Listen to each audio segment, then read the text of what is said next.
I'm Ken Jones. I'm the vice chair, and I will be running the meeting tonight. So I will read all of the legalese, and then we will take roll call and get the meeting rolling. In accordance with the requirements of the open meeting law, please be advised that this meeting is being recorded and broadcast over the Lunenburg Public Access channel for a future time. I'm not sure if we're live broadcast or not tonight. We may or may not be.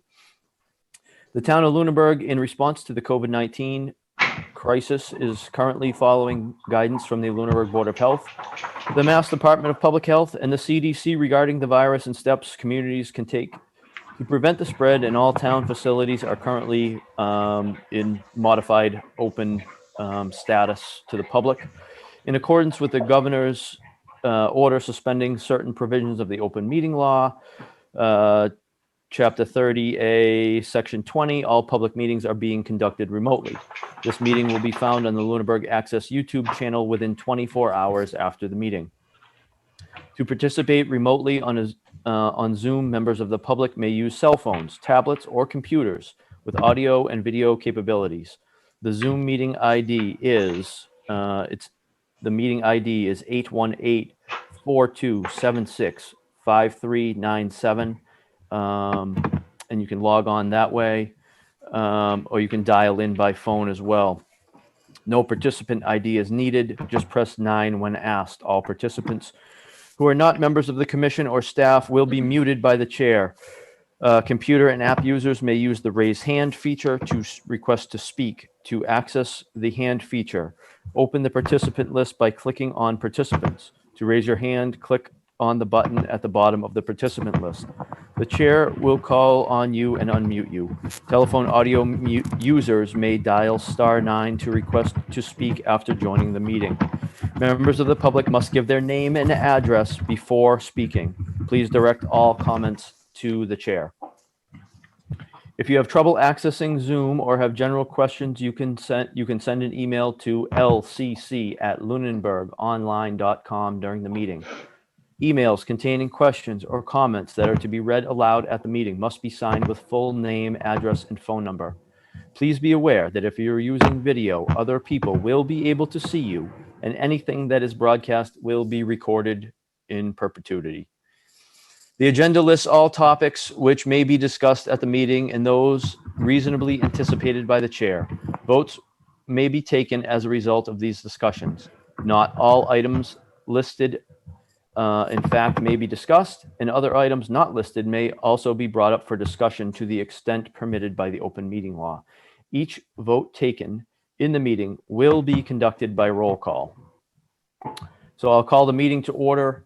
It's 7:05, and we'll take a roll call. Bob Pease is not present. I'm the vice chair. I am present. Richard Bursch. Looks like Rich. Are you there, Rich? Maybe not. Katie Childs. Present. Carl Luck. Present. Carl Luck. Jack Rabbit is not present. Todd Dwyer. Here. So we have 4 members. Rich, are you there or are you not there? Can you hear me? Oh, he can hear you now. All righty, I'm back on. Okay, good, great. So we have 5 members. We have a quorum for the meeting tonight. Does anybody have any announcements? Any board members have any announcements? Any members of the general public have announcements? All right, seeing no hands raised, I will read this statement. Public comment. Comments are to be limited to 3 minutes. And you do have a hand raised. Oh, we do have one? Oh, okay. Let me read this and then I will call on that hand that's raised. Public comment. Comments are to be limited to 3 minutes and on a subject matter under direct jurisdiction of the commission. Comments about current agenda items are to be made during the comment period of the specific agenda item. And I'll call on the hand that's raised. The phone number that has your hand raised, go ahead. You seem to be unmuted. Mr. Chairman? Yes. Yes, Mr. Chairman. I already know that there were 3 items from the last meeting that was extended that have been indicated on the agenda that they're not going to be discussed this evening. I'd just like to ask if you could give me the reasoning behind that. why those were not on? First of all, can I have your name and address for the meeting? I'm sorry, it's Jim Lavoy on Flynn Road. If you're referring to 99 Ruth Street, they were continued at the request of the applicant, I believe. There were three that indicate they're not going to be discussed. As far as I know, all three that we're not going to hear tonight were continued at the request of the applicant. All right, thank you, Mr. Chairman. Does anybody else have anything for public comment or announcements? Yeah, I did just have one comment, and I keep seeing Katie's microphone coming up, so I don't know if she's clicking something that's coming through on the Oh audio. yeah, sorry. That's me. Okay. Sorry, Rich. I'll stop. I guess as chairman, I'll make one quick comment. We had some technical difficulties last week, and I appreciate everyone's patience in making this special meeting happen tonight. The Zoom link wasn't working. We had other technical issues. So we didn't have a meeting last week. We're here tonight with all of the same appointments and hearings. So we'll get going and hopefully get through everything we need to get through tonight. I don't see any other hand raised, so we'll get going. Our first appointment is for a deed restriction, the final version at 183 Island Road. Matt, can you unmute Joe O'Brien if he's not? Joe, are you with us? I believe. Hello? Hello, Joe. Hello? How you doing? Good, good. How are you doing? Good. So Matt, can you just take us through this real quick? I think we've got an approved version from all the attorneys. Is that correct?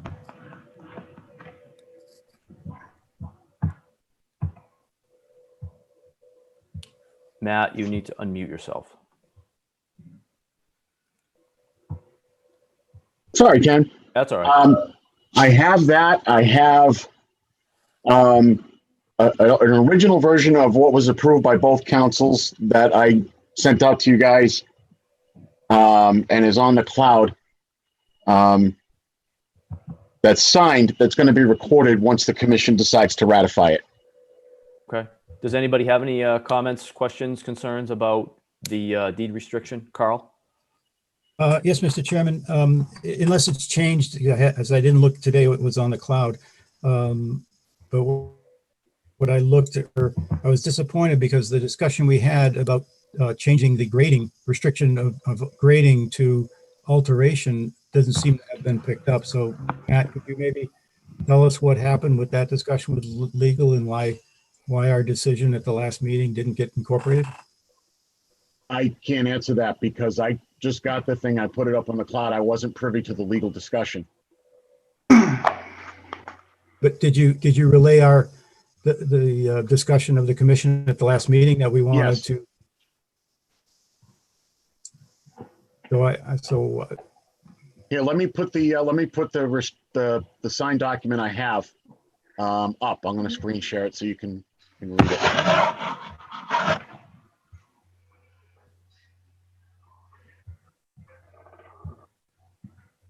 Can everyone see that okay? Yep, it's up now. We can see it. yes, you can see it. You could go down to the paragraph that has the restriction.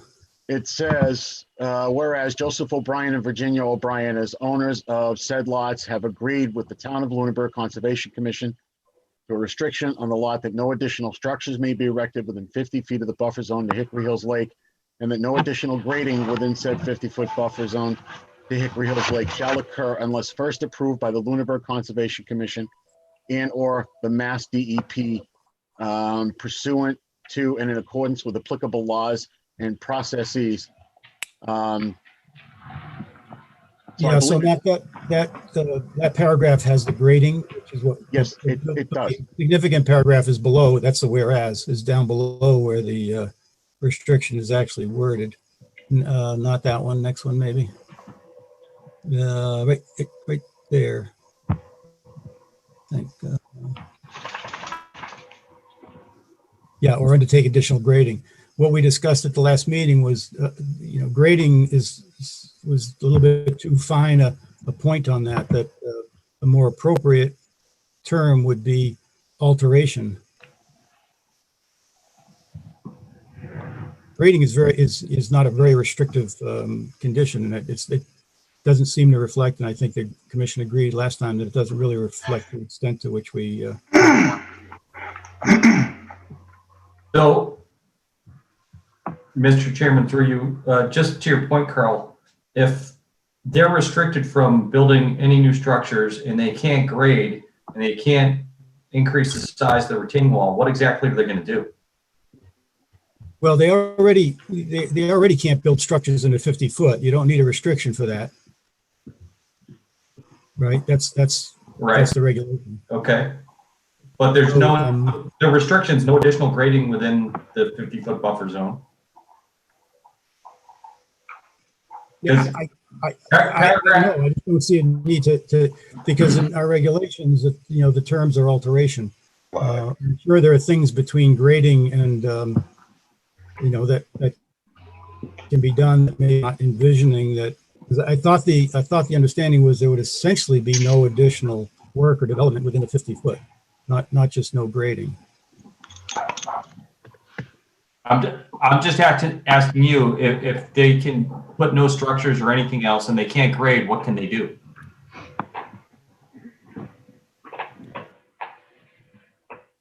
I'm struggling right now to come up with something quick. I know Richard's been around a lot longer than I. There's got to be other things besides grading that would violate what Well, we. the most important part of the restriction, Todd, is to memorialize that no further work can be done in perpetuity. So Right. if this property was to change hands, the new owner wouldn't know that we have that restriction or we're expecting that restriction to be upheld. So it just memorializes that there can be no more work. I mean, just because we have a 50-foot no structure zone doesn't mean that the next applicant can't feel that they can come before us and apply for any work within the 100-foot buffer. This just memorializes the fact that they cannot do any work, nor should they expect any permits to be issued for any work in that restricted zone. So it's not necessarily for today, it's in perpetuity. I guess the only All thing parties understand. The only thing that I would add to this is that in addition to this document that's going to be recorded, I believe that the plan is also going to be recorded to show that, what the alterations that have been done are what is going to be done and nothing else can be done beyond that. So I don't know what everybody else feels, but I feel like this document and the plan that they're going to be recorded will suffice.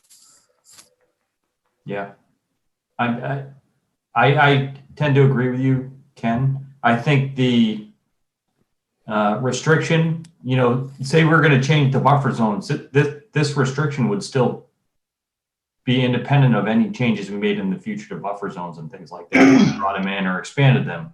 But in my view, I think it memorializes exactly what we wanted. I'm not sure what additional language we could put in there. I thought we all agreed to last time was that alteration was a better term than grading. Correct. I agree with Carl. Okay. Biggest thing, you just want to get rid of any ambiguities that they can, Right. this leaves in the wording that it has. I mean, it should state that there can be no more alterations, work, changes within the 50-foot no structure, 30-foot no disturbance zone. You think alteration's too broad? I mean, I'm just thinking out loud. If you use alteration, you say, well, you came in and pruned your hedges, or you pruned your trees. That's an alteration within the 50-foot buffer zone. Well, and I know, at least for myself, I was looking to have this just remain fallow and grow back in what it was prior to it being disturbed. I'm not looking myself to see this as a landscaped area that's trimmed and proper and trimmed. And Well, I mean, but Rich, like some of the area is landscaped, and that's what's on what we approved on the plan. around that wall and the backside of the house, I believe that's landscaped, isn't it? There are bushes and stuff there. Mr. Chairman? Yes. Yeah, I think the reason I've hung up alteration is because alteration is defined in the regulations. I mean, the regulations, you know, the state regulations and ours are all use the word alteration. That if there's an alteration, you need to do NOI or, you know, whatever. So, I mean, alterations is a defined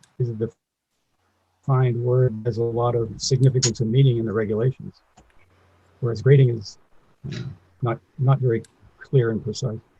Okay.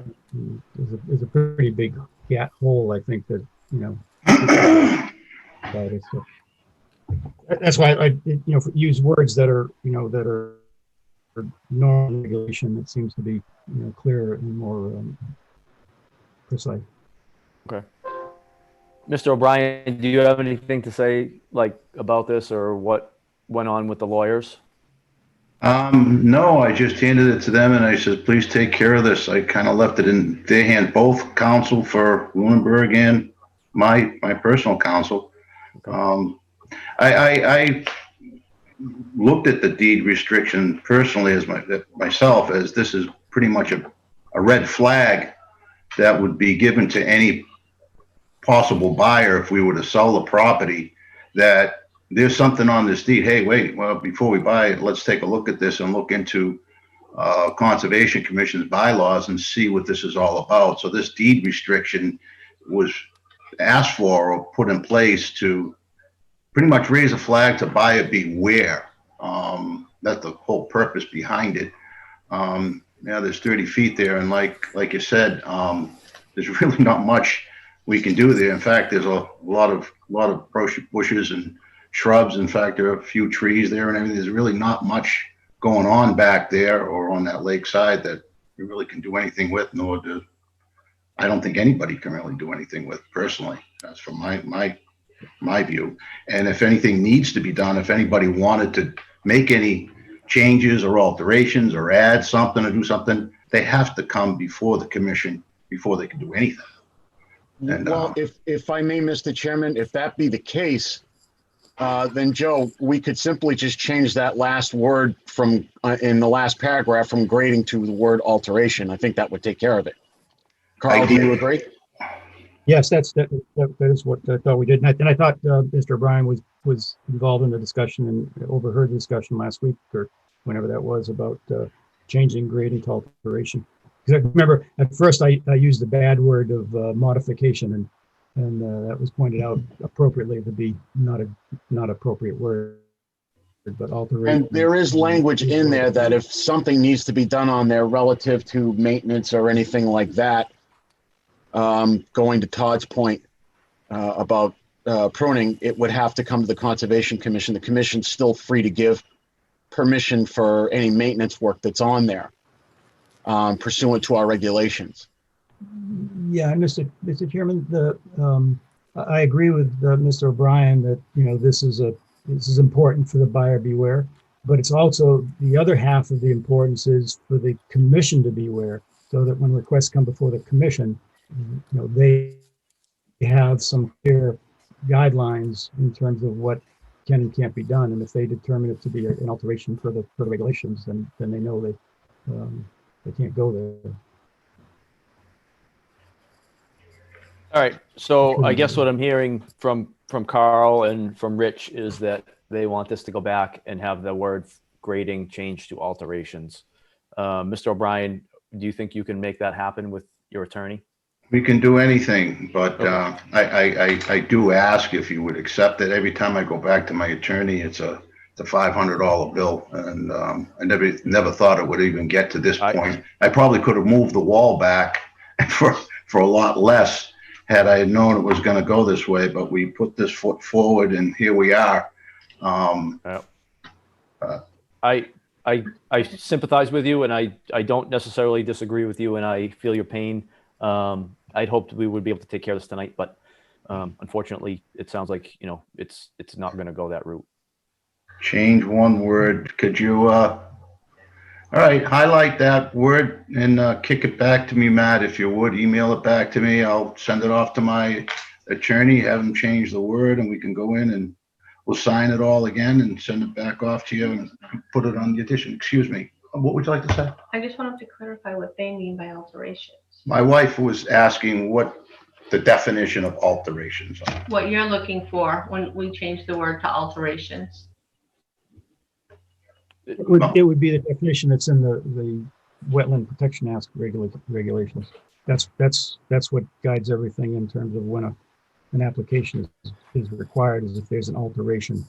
That's the terms that they use. And I do, and we're very close. I do just want to say, though, that last week brought this up. This is exactly why I brought it up, so we wouldn't be here tonight. And I thought we did all agree that alteration would be the word, and somehow that word just didn't get to the lawyers, or it would have been the right word tonight.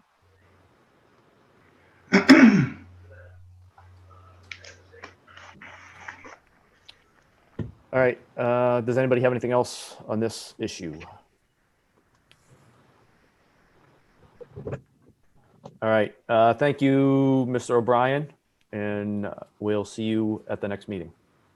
Hey, thanks, guys. I don't know if I'll try to get it done before that. Next meeting is only a week away. Is that correct? That is No, correct. it's October So just 7th, Wait, October 7th. 2 weeks. All right, I'll try to push this through as quickly as possible and get it over to Matt so he can get it on the agenda. The plan is all set, I assume. Do we want to discuss anything with that? I think we went over that a bunch. And I believe they both get recorded at the registry. Yes, that's correct. The plan needs to get recorded with the legal document, with the deed Okay. restriction. Okay. And as far as I'm concerned, as far as I know, the plan is all set. Okay, and Does Matt, anybody have any? do you have to produce some sort of paperwork for me like you did when I came in for my notice of intent when we first started to build the house? You give me paperwork and then we take the plans and that paperwork to the registry over in Pittsburgh. Is that how it works? Same. No, how it would work is that once the wording is changed and the commission ratifies the deed restriction, you need to take that signed and notarized deed restriction, like the one you had just given me a couple of weeks ago, and take that to the registry and record it. Okay, so I don't need any kind of paperwork from you. You're gonna give me an affidavit of some sort from the commission saying, from the board, that you ratified it and that and my restriction and the plan, 3 pieces of documents to the registry, and I'll record those. They'll need proof from you that I can record that. Is that not correct? They'll need something from the commission, won't they? I can give you a letter, but as far as the documents, you can record whatever you want on your deed. It's your deed. Okay, So I can give you a letter that you can attach with it. But other than that, that's really all that would be necessary at this point. all right. That is what actually that is one question I did ask town council about the recording. And that's what I was told. So that you would record that on your deed. All right. All right, I'll try to get that stuff put together for you folks and get moving forward on it. And then what's my next step after that? I think your next step is at some point during the drawdown, we need to make sure that the material is removed from the lake. I believe that's the next step, correct, Matt? Yes. That's what I thought. So that's. I think Carl had as his far hand as- raised, Ken. Oh, no, I'm You sorry. still have your hand raised, Carl? Or? Sorry about that, Ken. That's all right. Thanks. Yeah, so Joe, I believe that's your next step when the drawdown is done. Get that material out of the lake and then get everything squared away. Okay, I obviously should notify someone down there when we're ready. Yeah, to I do would that. say make sure you notify Matt before you commence any work down there so we can be aware of it and then we can keep track of what's going on. You got it. And Joe, if you can notify me by email, that way I can forward the notice off to the commission so they're all aware of it at the same time. we'll do that. And I'd like to thank you for putting me first up tonight. It was very much appreciated. Yeah, no problem. That way you didn't have to wait till the end. Okay. Thank you, gents, ladies, and have a good evening, and I'll see you in a couple of weeks or a week or so. All right. Thanks, Joe. Good night. Bye. All right. So we're done with the first appointment, and the next appointment is the Lunenburg Water District and Tanner Cole for stormwater issues at a construction site on Mass Ave. So Matt, if you want to let Tanner and I believe Fran McNamara is on, you can unmute them, and then we'll start this appointment. Okay, Fran is unmuted. I am looking for Tanner. It looks like he's unmuted too. He's unmuted, so. Yep. Okay. So Matt, can you give us a little background information on this, and then we'll let whoever wants to talk first go ahead. Well, and essentially it was. Actually, you know what, Tanner, go ahead. Best if Tanner summarizes his issue. Okay. Okay. So essentially, there are two storm culverts that exit the water district property, go under Mass Ave, and then enter the wetland on my property. And in the course of construction, and even prior to that, I don't think those culverts were really properly maintained by Mass Highway. But I've especially noticed that since the construction of the water district has taken place with their new facility across the street from my property, a lot of sediment has built up between the outlet of these two culverts and the wetland. And my concern is that if we don't do something to remove some of the sediment that's built up where it enters the wetland, the water has backed into the basement of my property. When we get a really significant rainfall, both of those culverts are discharging a lot of water, and because the sediment is there, there's nowhere for the water to go, so it backs up into the basement of my property. So we're just looking to see what needs to happen in order for us to go into these areas and carefully remove the sediment. We're not really looking to alter anything, just remove the sediment that's in those areas to make sure that the water can flow. Okay. Matt, that's an allowable activity, right? I mean, maintenance of a drainage structure.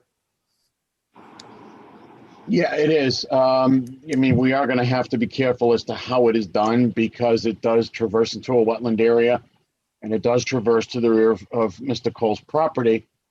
One of the things I would note too is that there is from that drainage outlet, it would exit into a swale that did traverse around and then go into the larger wetland system in the back, and that swale system over the years has apparently filled in. When I examined the ortho photos with Adam Burney, as we looked over the area, you could see back in 2008 from their version of the ortho photos that the swale was a lot more prominent than it is today. So, I mean, my suggestion is to go in with Fran and Tanner, go over these areas and see what type of work can help to relieve Mr. Cole's issue, while at the same time not violating any of our regulations. I think that's quite, excuse me, quite balanceable. Okay. And I see Rich has his hand raised. Yeah, Rich, we'll take you and then any other commission members, and I'd like to hear from Fran at the Water District. So go ahead, Rich. Mr. Chair, would this perhaps be an opportunity for Matt and the landowner to first work with Mass Mosquito Control? Yeah, Because I believe through their permitting, they may be far more able to just get in there and get it done without having to go through our permitting process. Would I be correct in that, Matt? That is an excellent idea. They would work with both the water district and with Mr. Cole to make sure that the issues as far as getting the water moving are addressed in a manner that could be satisfactory to both the drainage scenario that was approved with the water district's new facility and to address Tanner's issues as well. I can talk this to, has been a long-standing problem, and I believe Tanner may be able to corroborate this. When he purchased the property, the wetlands had actually filled in up to the base of the foundation there, and he had come before us to clean that back a bit, but the drainage there has always been an issue. So I think perhaps if mosquito control can get it on, they can get in and properly get the water flowing out of there. That's definitely within their purview. yeah, I was going to say, and knowing the condition of the site, it definitely would fit into their description of duties. And it would also fit in with the MOU between DEP, Wetlands Program, and the Mosquito Control Division. And, Tanner, I'm sure you're familiar with mosquito control. They would have to work with you and get your permission as well with sign-offs. So it would be a very interactive process with them. I could talk to Katrina and have her take an initial look at it. Okay. Yeah, I don't have any issue with that. The only work we've done at the property is we replaced the front lawn. Any of the wetland stuff that was done at the back of the building, I think, was at that point still under the Sozik ownership, because they had. I think Tanner's right. That was a Sozik issue. Yeah. I think at one point the wetlands did, like, the vegetation grew right up against the back of the building, and they cleared that back and did some siding and stuff prior to me purchasing the building in 2016 or 2017. So, but yeah, I have no issue. Somewhat familiar with the wetlands program, the mosquito program, and, whatever we need to do along those lines. So. Okay. Fran, do you have anything you want to add to this or anything? No, not really. I mean, that drain line was plugged up from pretty much the day we started working there, and the water was building up on our side of the road. So we would just want to cross and clean out the pipe on the other side. I mean, the pipe's got some serious issues. I mean, it's got roots and stuff going in it. So I think this is more than just upgrading the discharge side of the line. I think the line needs to be probably replaced or something. But I mean, as I always said, I mean, anything you guys want me to do, I'd be happy to do whatever it is, as long as it's more tied to just the water leaving the pipe. Well, the line replacement I would have to address with Mass DOT. Mass Highway, yeah. Okay. Does anybody else have anything they want to add to this discussion?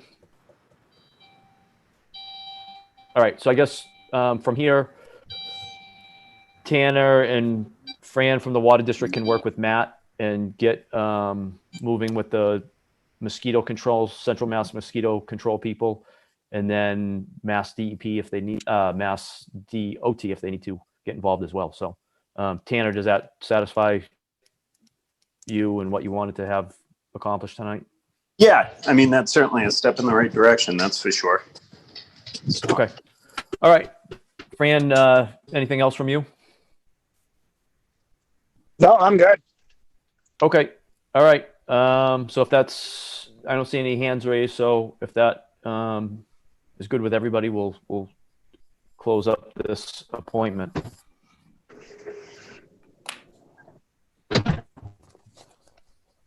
All right. Thank you, guys. Thank you. Thank you. Good night, Fran. Thanks, Tanner. All right. So we'll open our first hearing at this point. Pursuant to Mass General Law, Chapter 131, Section 40, as amended, in the Lunenburg Wetland Protection and Municipal Bylaw, this is a public hearing for a notice of intent by Mike Richard and Rhonda Licio for work at 181 Reservoir Road. Work proposed is the construction of a detached garage. The supporting document is available for review at the Conservation Commission office by calling 978-582-4146, extension 431 by appointment. Emailing a PDF is also an option by emailing Lunenburg. It's lcc@lunenburgonline.com. And we'll open the hearing. I see Rhonda. Can you unmute her, Matt? Brian Marchetti's here as well. Oh, Brian, okay, you're representing the applicant. Yeah. So Brian Marchetti here from McCarty Engineering, here on behalf of Ron DeLisio and Mike Richard, for the construction of their detached garage on their property at 181 Reservoir Road. I think we're all pretty familiar with the history of this permitting effort here. The commission requested first an RDA that was heard at the July 1st hearing, where a positive determination was made. We were requested to file a notice of intent. So Michael and Rhonda contacted me to put together the notice of intent filing for this project. I was able to compile an existing conditions plan. We had some record documents from the town. I had additional survey from an adjacent parcel that we had recently done work on, which included a portion of their parcel, a wetland delineation, which you can see in the northeastern corner. If there's actual wetland flags out there.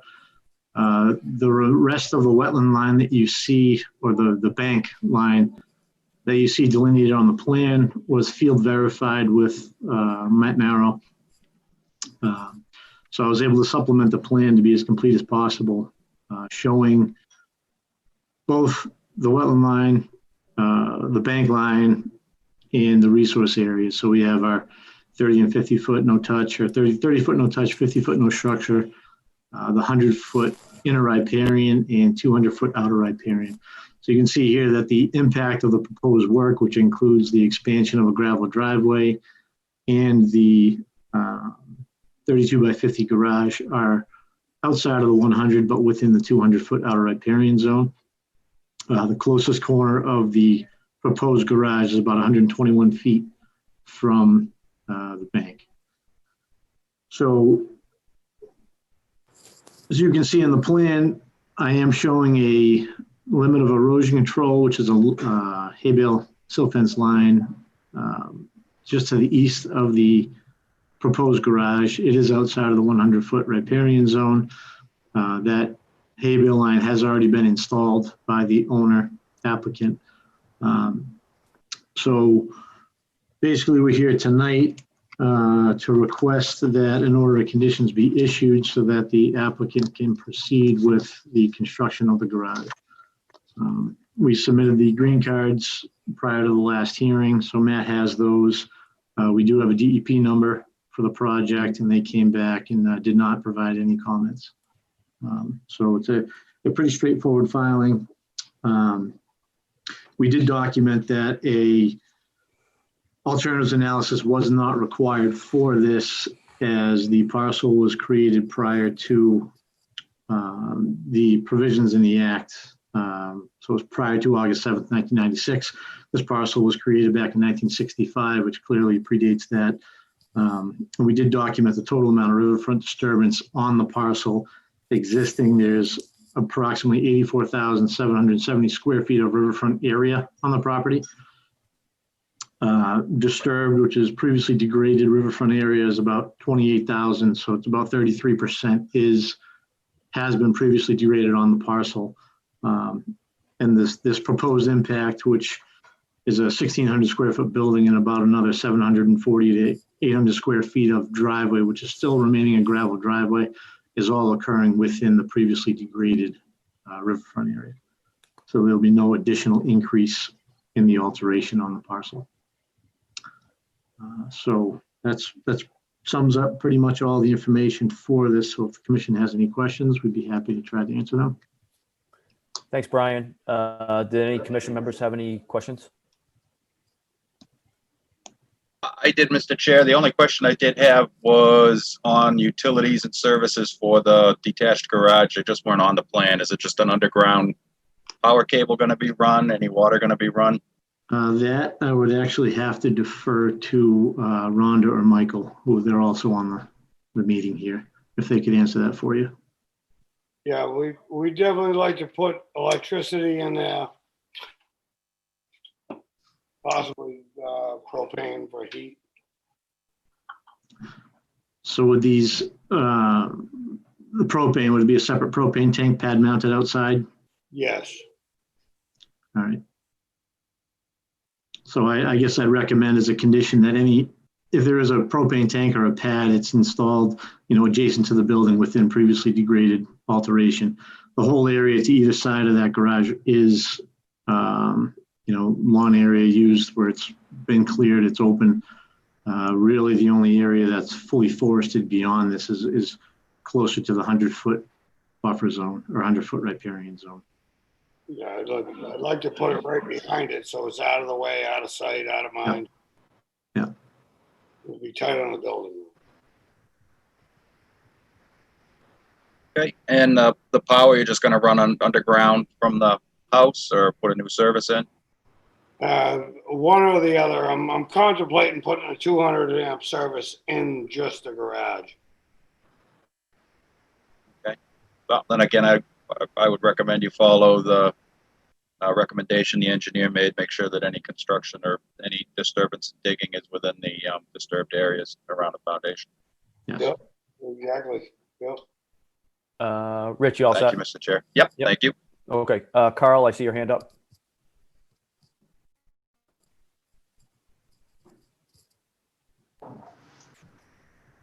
Go ahead, Carl. Oh, thank you, Mr. Chair. I don't know if you had recognized me. Yep. Yeah, those are good points. And the memo was great. Identify the areas, the total areas, and the disturbed area percentages. So that's, I think, addresses all the other questions we had. The only thing that may be on the drawing here, and I just can't see it that well, is defining the pre-disturbed areas. This is all great because this gives us a lot of documentation for going forward. Are what we're calling in that area that you've defined as pre-disturbed, is that identified on the print somehow so that we can immortalize that? So a actual full on the ground survey of this particular parcel was not created. So we didn't go out and field survey the full tree line. I imported a GIS aerial and traced the full limit of basically the tree line that's outside of, that surrounds the house. So everything that goes from the proposed garage location to the back of the house and then to the northeast side of the house where there's, clear grass, flat area that's been cleared. That's what was memorialized. It's not a line that is shown on the plan, but it's an actual calculation based on AutoCAD. So is there, without spending a lot of money and doing detailed surveys, is there a way to transfer, even if it's a note that it's, from an aerial survey or something, just to condition it to get onto the plan? So, we just talked about putting pads, but having it be within the disturbed area. Yep. Without knowing on the plan where the disturbed area is, I don't know how we judge. So is there an easy, low-cost way? Yeah, I can import the aerial and draw the line on the plan that shows where that total square footage came up. So I could put a basically a tree line, I guess, if you will, that shows where that total square footage that I documented in the cover letter came from. That would be great. I appreciate that. It's up to the commission, of course, but. And if that's something, just in the interest of hopefully getting this project approved so they can move forward, if you conditioned it, I could provide it with a follow-up stamp plan. I mean, this week I could send it to Matt tomorrow. That would be my expectation. I wouldn't expect to hold this approval up for it if that's all the time. Certainly. Yep, I can do that. Okay. All right. Yeah, I think that's a good idea, Carl, to have that, on record. Does anybody else have any other comments? Questions? Do the applicants have anything else they want to say? That's everything I have to present. Okay. So I guess I would be looking for a motion to approve this notice of intent, with the caveat that we get an updated set of plans showing the disturbed area, based on the GIS information, and in order that, any utilities would be included in that previously disturbed area. So, Second. All right, motion made and seconded. We'll take a roll call vote. Todd Dwyer, Aye. Carl Luck, aye. Katie Childs, Aye. Richard Birsch, Aye. and I vote aye as well for Ken Jones. So that's a unanimous decision. Thank you. So if I can ask a Rhonda, question, Yeah, sure. Go ahead, just a Brian. follow-up procedure, so Rhonda and Mike know how fast they can act. When could we anticipate the commission sign the order of conditions, so we can get it recorded and start this process?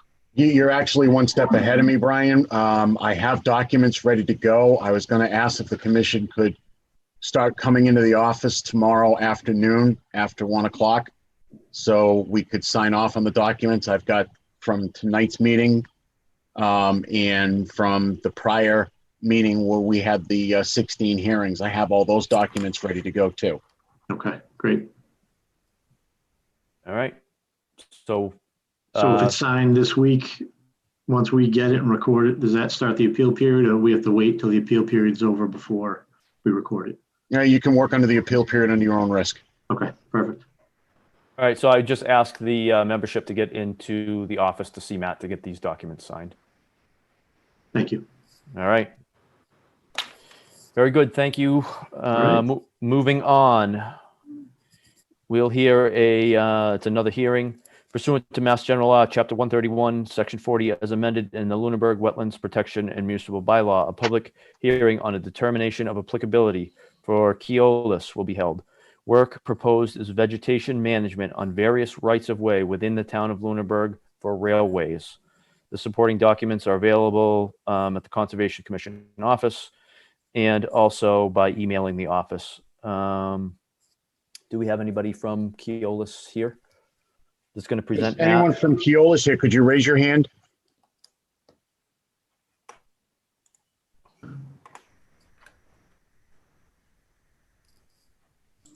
Anyone from Keolis, could you raise your hand?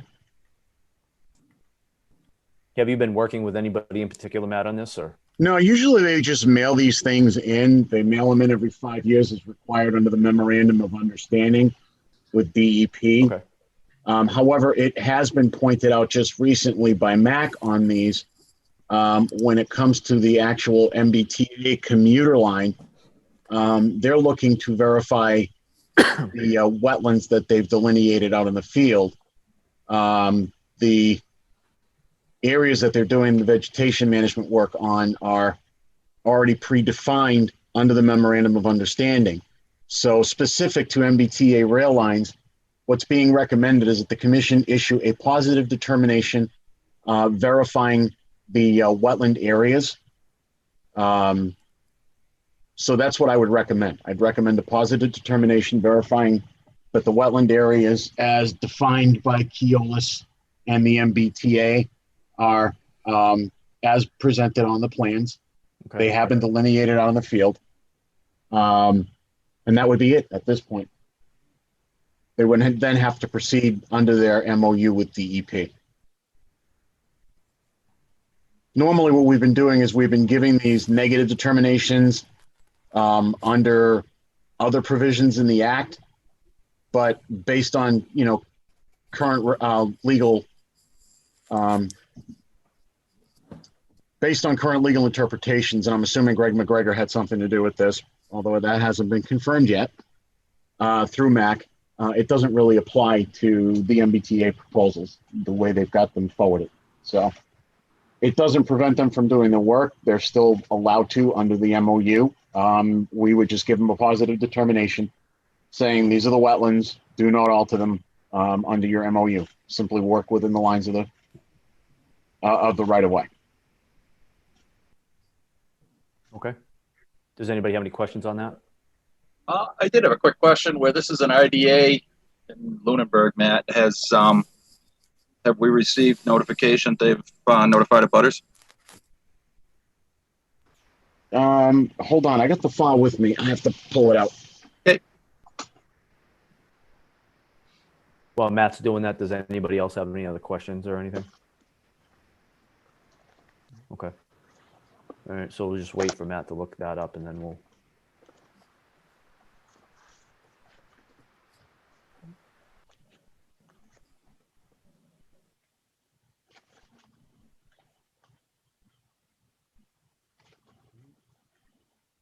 I'm looking at the actual file because I brought the hard copies home just in case I had questions like that. I don't see anything here, Rich. Okay. Well, at this point, I'm not sure if we can approve it without verification of notification of the butters.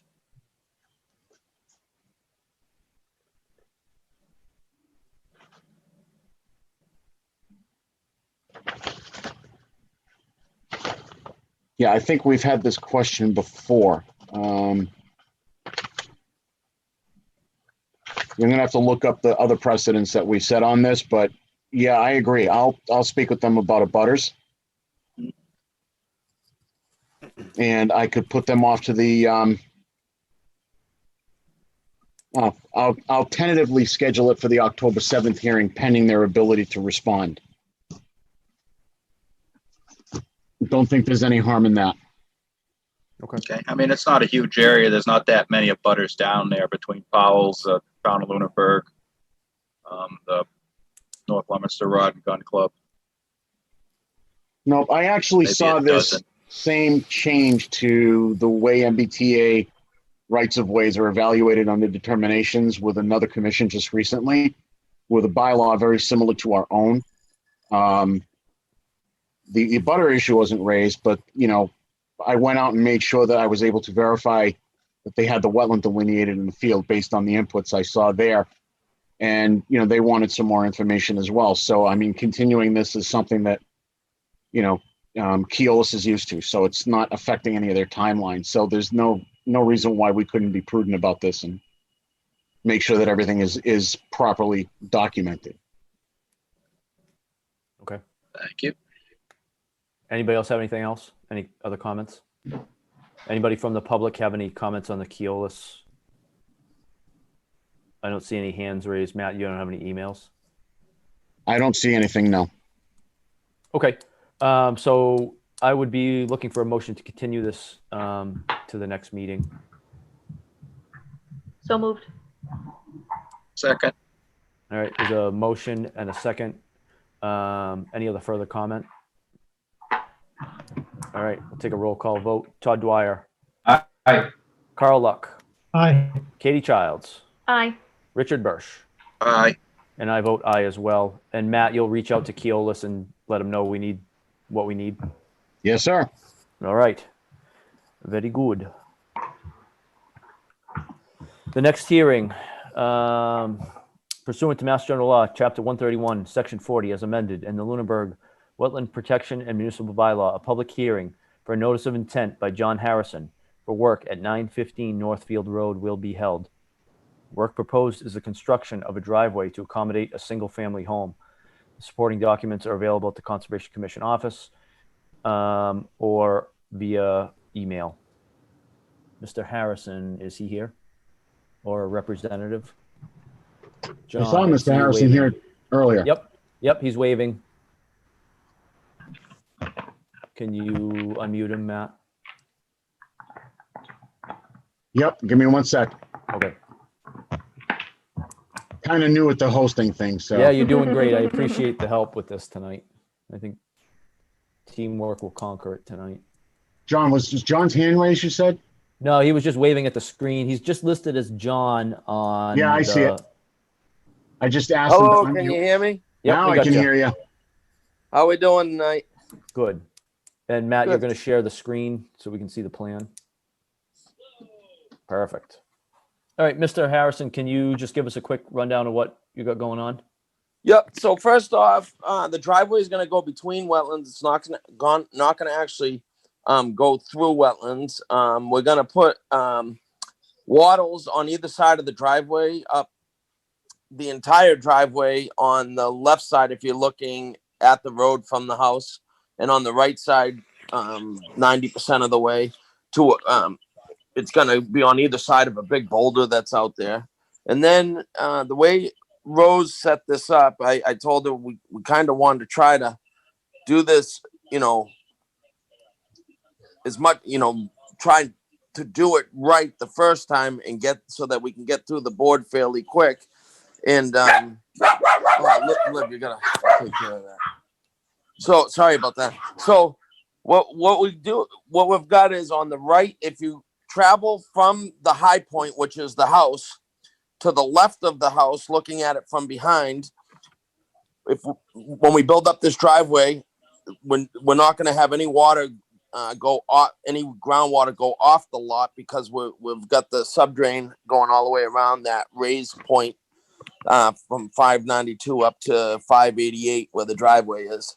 Then as you work your way down towards the road, our subdrain comes off the right front corner, and it goes down to a spreader pad, down gradient from the house.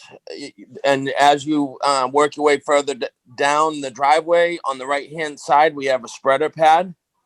And on the right hand side of the plan, you can see how they're going to be designed, so that, and the way that the grade is going to be, it's going to go down towards that, so nothing's going towards the wetlands, no added groundwater. And then from the boulder up to the road, that's really going to be the only real area where there may be some added groundwater to the system. But with the culvert that's going to go from the left hand side of the driveway over, and then from that point across the street to the lowest point, it really shouldn't impact the wetlands. Well, the way we have it designed, we feel that it will be the minimum impact to any kind of wetlands. That's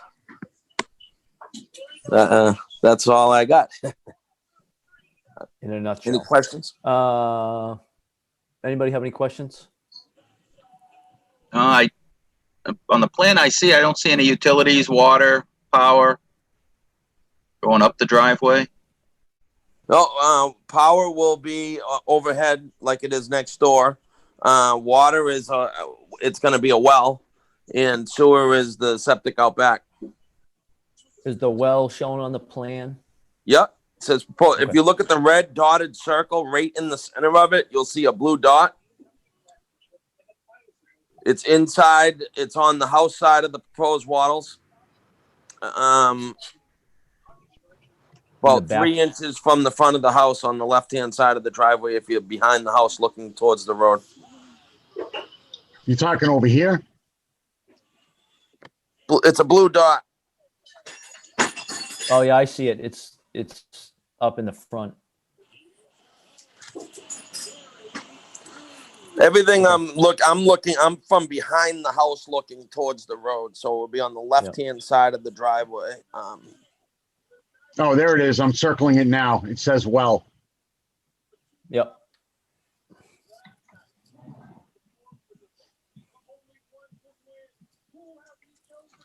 Yeah, I apologize for the screen resolution. It's the best I can do.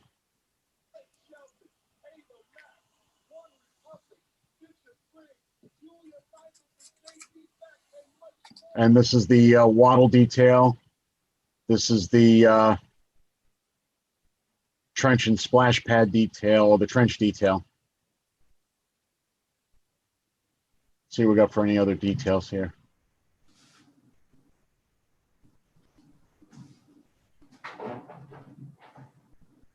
So Rose did the survey work and Steve Marston did the engineering? That's what I'm Correct. seeing on the plans? Yep. Yep.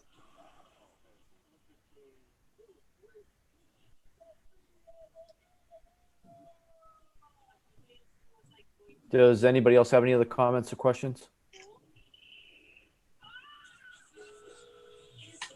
Matt, do you have any concerns with the plans as they're presented? No, I do not. DEP issued it with a DEP number with no comment. The commission would have to grant a waiver from the 30-foot no-touch zone, which is essentially outlined in red here, because it is the only means of egress onto this lot. That would have to be noted in a certificate of compliance that only maintenance of the driveway would be further allowed in that section. Okay. So that would have to be noted as a perpetual condition. Yep. All right.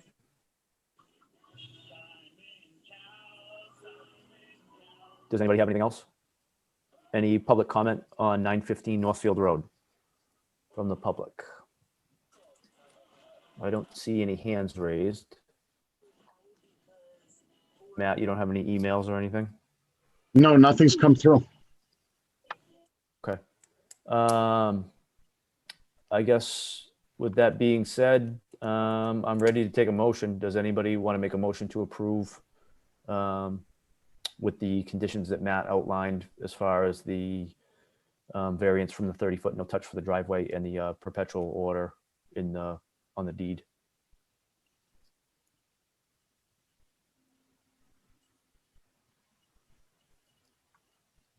I'll make that motion. Second. Thank you, Todd. Carl, second. Any further discussion? All right, roll call vote. Todd Dwyer, Aye. Carl Luck, Aye. Katie Childs, Aye. Katie, Richard Bursch. Aye. Aye. Thanks, Katie. Rich, thank you. And I vote aye as well. Thanks, Mr. Harrison. You should be all Thank set, you. and we'll- Thank you, guys. I appreciate it.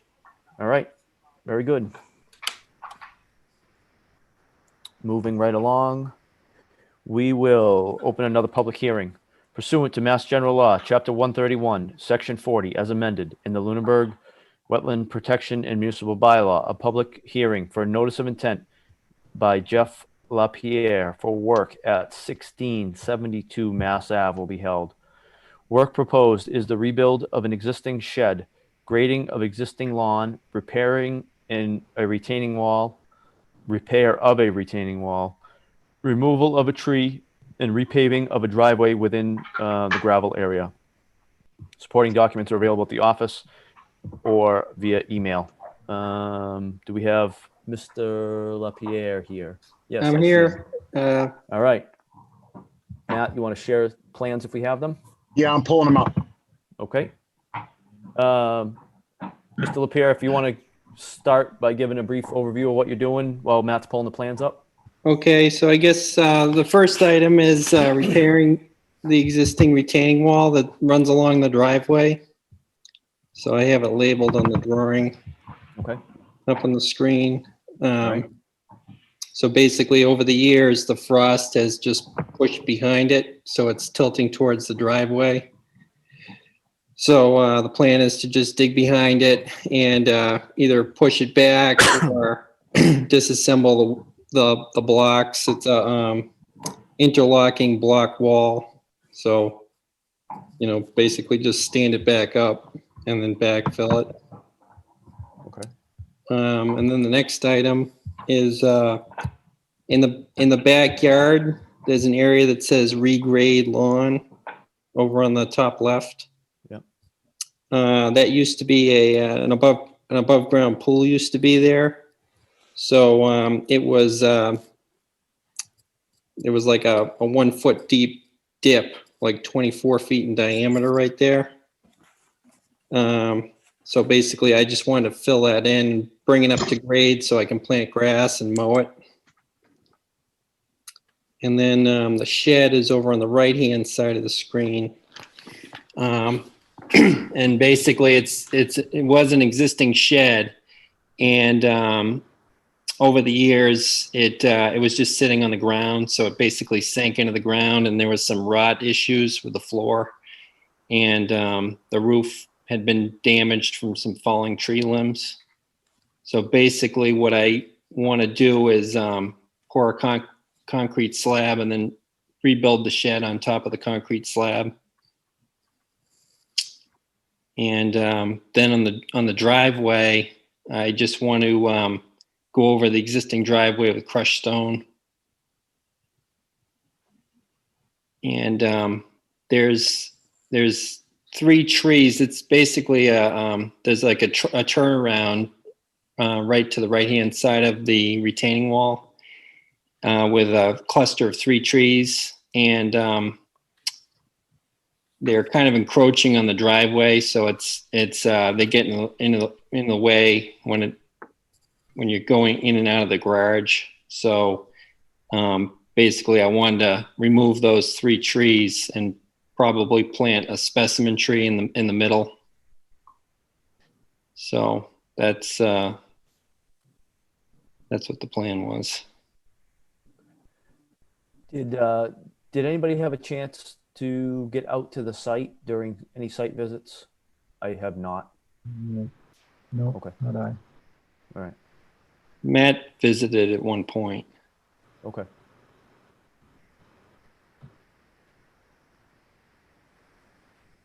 Matt, on that plan, is the shed looks like it's part of the shed is within the 30 foot? Is that correct? Yeah, and that was the area where the old shed was located. He was actually in the midst of doing the lawn regrade when I issued the initial enforcement order, which Mr. LaPierre immediately responded to and immediately started working on the notice of intent. Okay. This plan is actually based on the original plan. For those of you who are familiar with the area and familiar with some of the history of the lot, this was Mike Longley's old house. Okay.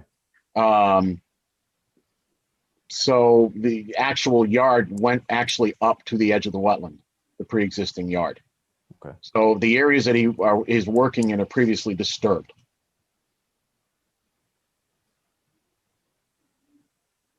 The chair, I did have a quick question. In comparing it to the overheads, it looks like the building existing is twice the size of the house that they have drawn on this plan that they submitted. Where the retaining wall intersects the house, on the overhead, looks like the house proceeds another 40 or 50 feet to the west. Has that part been taken out? Not to my knowledge. This drawing here, Matt had given me because it was what he had on file. Okay. So I mean, do you understand where you have the retaining wall intersecting the corner of the house? right. So When I that look at the overhead, that's the wall intersects the house in the middle of the house, not on the edge like you've got it. right. So that existing house there, this drawing, I believe, is from when the house was originally built. And then there was a garage that was added on to the right-hand side of the house at some point. Okay. But it's not shown on this drawing. Okay. So in looking at it, it looks like that garage just about intersects with the shed you've got drawn here. Right. Which the shed I don't actually see on the overhead. Maybe Matt, you can bring up Oliver with the 2019 overhead. Sat Yep. view. Yeah, hold on one sec. Yeah. Mr. Chairman, through you, Matt, if you pull up Google Street View, you can clearly see the garage addition of the house and the existing shed. All right, hold on.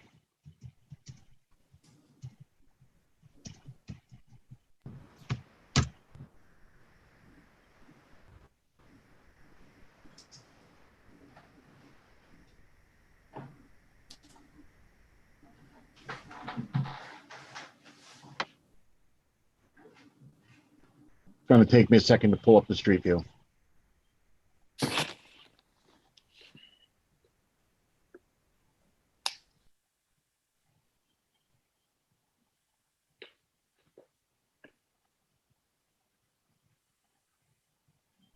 There's the street view. You can zoom in on that, Matt. Yep, there's the existing shed right there.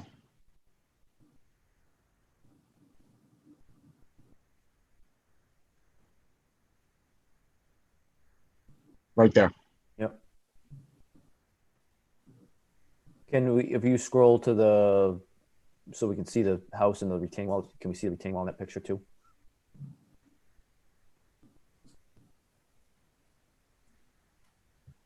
Yeah, you can see the retaining wall right along the driveway there. Yeah, I see what you mean, Rich, about where that intersects the house. So I guess my problem would be the plan Drawing is isn't not accurate. accurate with what is on site. So it would have to be modified to show the garage addition. For sure. Yeah. Yep. You guys done with this? Because I can go back to the plan.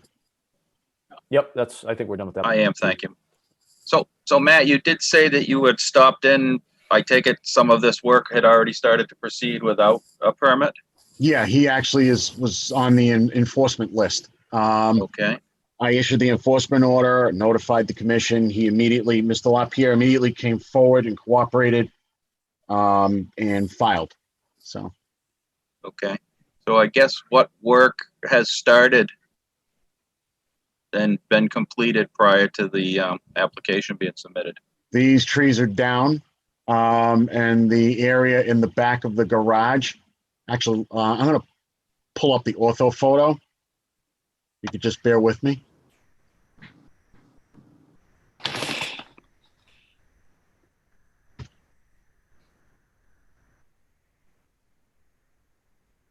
Carl, you have something to say while Matt's bringing that up? He may answer. He may answer it there. Was most of my questions were relative to the fact that I couldn't understand what was going on from the print here. Okay. And that we need to reflect everything. So Sure. I'll wait till he's educated us. Okay.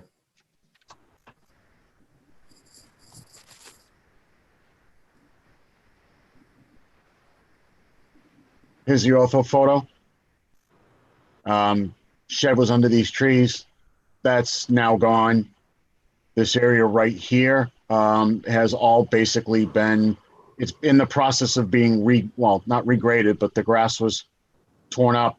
The grading is still the same, and I've advised the applicant not to regrade other than just relume and reseed.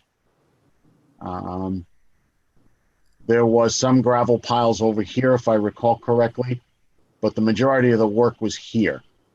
I remember going by one day, and as I was heading in this direction, back to the office, what stuck out was there was a piece of heavy equipment right here. There was a dumpster right here, and the trees that were removed, I could see the stumps. Okay. So Matt, as you bring that up, I guess I'm going to have a concern with the property lines. Because that's town property that's to the west of this property, correct?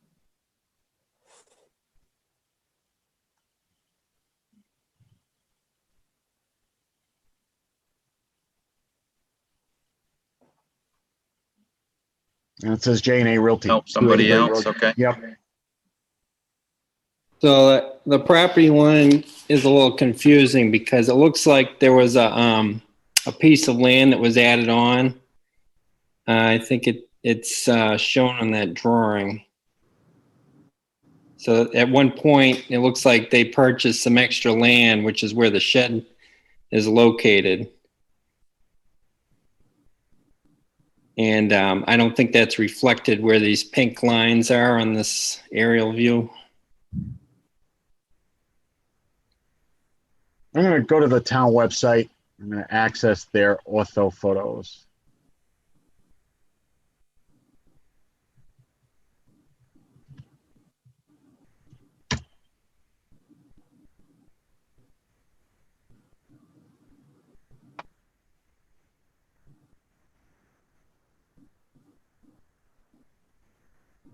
I have to look for the maps. Hold on one sec.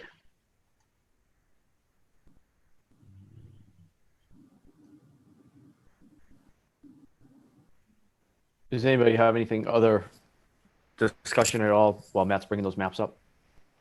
Other than the fact that we're going to need. Mr. Chairman, that's much discussion, but when we get the maps up, I'm interested to see really where the trees are that are talking about being taken down or have been. I can't tell right now if they've already come down or they're planned, where those are. Okay. And where the driveway is that is going to be resurfaced. So, all my questions are relative to what the lot really looks like. Sure.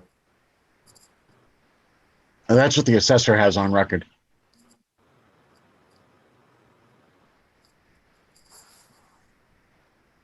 If you look at that drawing that we had up earlier, there's like a parcel A that's on the back of the property that's shown here that juts out. But it's not shown on this map as being connected. See on the back side, there's this parcel A that juts out. This right here, yep. Yeah.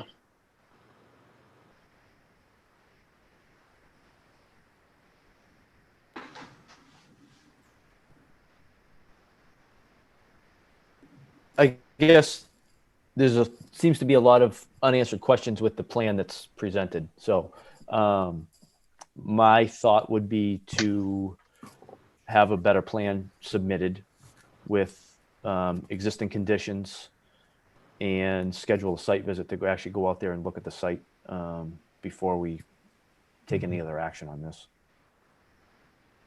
Does anybody have any other thoughts on that? Agree to your thoughts, Mr. Chair. I agree with that as well. I agree. Okay. So I guess I would be looking for a motion to continue, October 7th? if that works for the applicant. Okay, so first there'd have to be a site visit from the sounds of it. Yeah, we normally do site visits the Saturday prior to the meeting. So what's the date on what date would the site visit be, Matt? If you want to give me a second, I can look that up. Just Looks give like me one it would second. be October 3rd. Yep, would be the October 3rd. site visit. Yeah, I believe that'll be fine with me. Okay. The only other thing is we're going to be looking for a little bit of a more updated plan that shows, the house with the garage, the wall, and, where everything is in relation to that. So you think you can have that for that meeting as well? Yeah, I mean, is that something I could just draw? Could I just draw the garage on that drawing, to scale or? Well, unfortunately, the shed is not in the right spot. It's not even close. Yeah. It actually looks like the shed just about abuts the wetland buffer, the wetland boundary. If you look at the assessor's map, because they do show it on there, the building.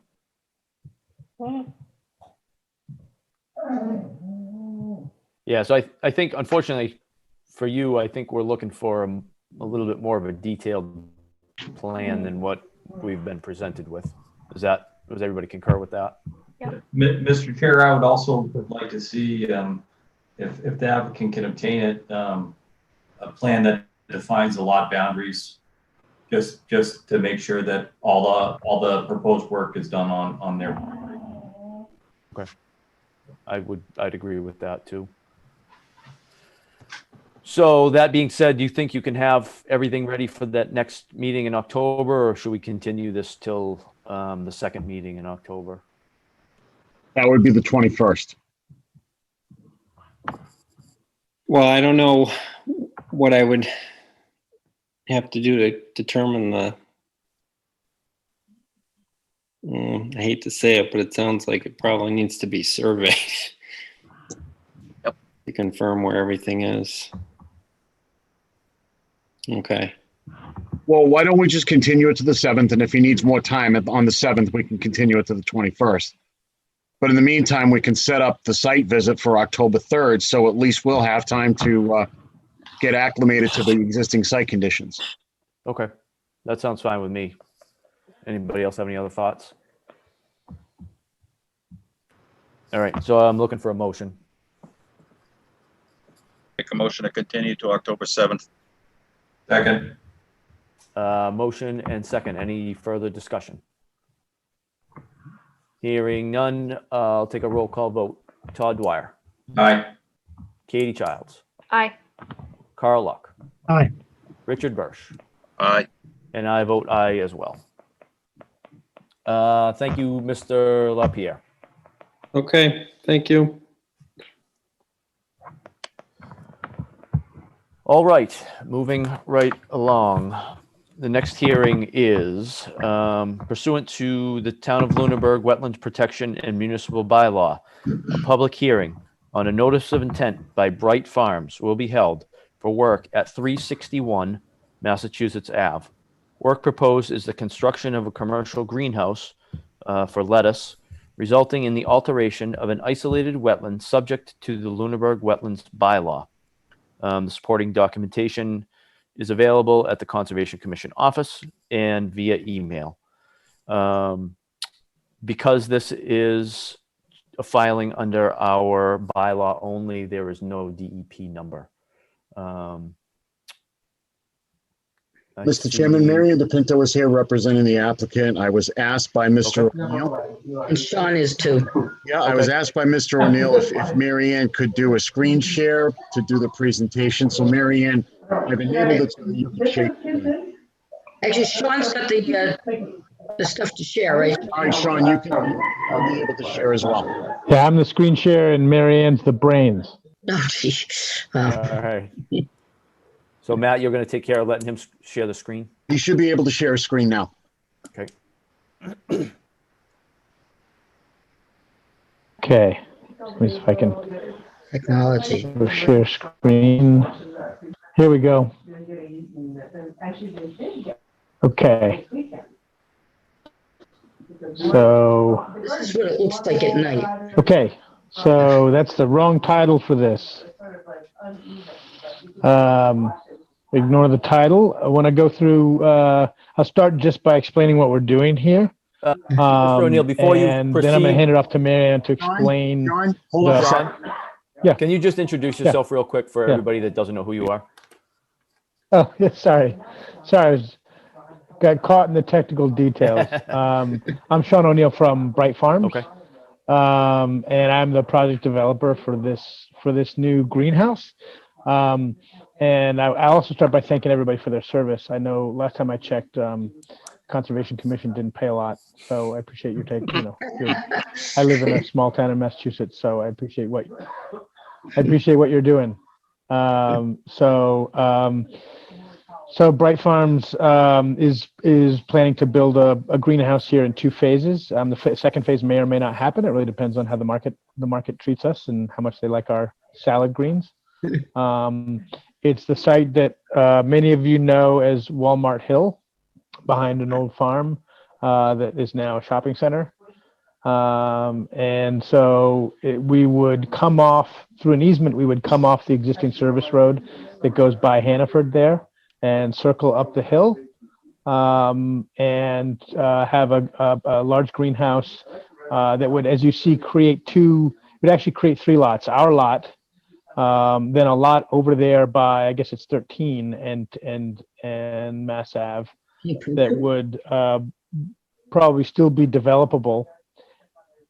And then the much larger isolated lot there to this on your screen, it looks like the north, but it's actually the west. And that would become an unbuildable lot. So that's the site plan. I'm going to hand it off to Mary Ann to talk about the wetlands unless people have questions on that part. I don't see any, so Mary Ann, if you want I'm going to take it away. move ahead. All right. I've been out on the site numerous times, starting back in the early springtime, so that I could actually see where there was water back before the drought. Amazingly, this hill has very little water on top of it, and it isn't until you go off the sides of the hill that you find wetland areas. There's the area that's labeled B. It's not quite sitting, well, it's about right. You'll see where the letter B is. There's ATV trails that are running through that portion of the land.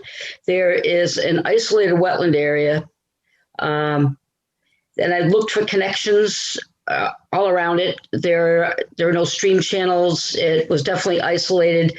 I'm not sure if it holds enough water to be isolated land subject to flooding, but it's isolated vegetated wetland. And there are knolls inside of it that are upland knolls that would lead me to believe that it does not hold the 1/4 acre foot of water. In any event, it's an area that is subject to the local bylaw. From there, I continued off what looks like north on your screen towards area A. A has actually 2 boundaries on it. There's a stream channel, intermittent channel, that actually is a seep at the toe of the slope. And it forms a stream channel, and then it broadens into a low area. And there's a low wetland area that's all connected with that stream channel. So that is an area subject to protection, but none of the work will be within 100 feet of that. An additional area, if you go towards the south on your map, on the plan, there's an area C. That is at the corner of intersection of stone walls. We went out to the site for a site visit, and that area is an isolated wetland as well. And again, work is not proposed in it. Or near enough to it. And the other area that was delineated is an isolated wetland area that we walked around. And when you get closer to the development down there, you know it's an isolated wetland because there are tires in the depression. And anyway, once this is constructed, the replication area for the isolated wetland up on the hill will be adjoined to that area D. Vegetation from area B, the shrubs that are there, will be brought down the hill. Oh, here we go. So these are the different areas, a description of each, and where the impacts are. The isolated wetland is B. It's being relocated and enhanced. The isolated wetland that it's being attached to is in need of cleanup. You know, there's some debris in there and so on. So that will be improved and revegetated. And that's area B will be brought down the hill and be joined to area D. Yeah, there you go.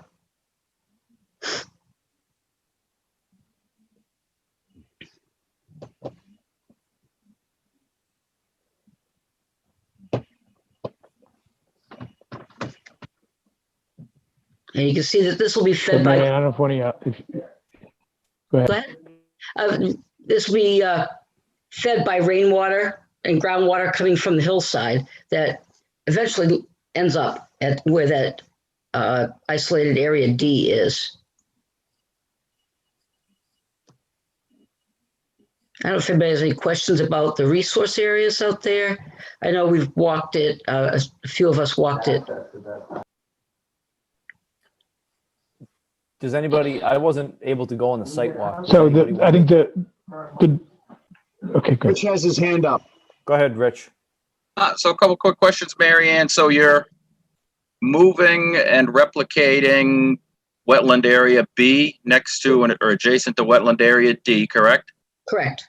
Okay. I was not on the site walk, but I did happen to watch a presentation. I think it was to the planning board a few weeks back. And I think you only had a 1-to-1 replication area, which generally our regulation is a 2-to-1 for wetland replication. Okay, even on isolated areas? It doesn't designate. It just says wetland replication will be done at a 2-to-1 ratio. All right, what we did was we included some upland knolls within that area and include, called the whole thing as 11,000 square feet. I think it's probably closer to 9,000 square feet as opposed to 11,000. Yeah, so just justify. I would like to see it just justified with the numbers and see if we can get it a little closer to 2-to-1. Yeah. The second question I had, when you move that, are you going to try to direct some of the drainage into that newly created wetland area so it just doesn't become a dry sump? Correct. I think the engineers will be able to answer that a little bit better, but the land slopes in that direction, and the hills, the way the hills come together, there's almost a swale. Just the way it kind of directs the water down to that corner. Mm-hmm. Okay. Yeah. No, I have been out there plenty of times over the last years and helped control a goose population up on top of the hill there. So I am kind of familiar with it and have waded through there and the pucker brush and everything else. So I just want to make sure we just don't create a sump that with the increased area dries out. Yep. So, and so wetland area A and C are outside of 100 feet from both of those. Correct. Okay. And I heard him discussing the purchasing of the lots and not purchasing the entire lot behind the commercial plaza there on top of the hill. Sean? That's correct.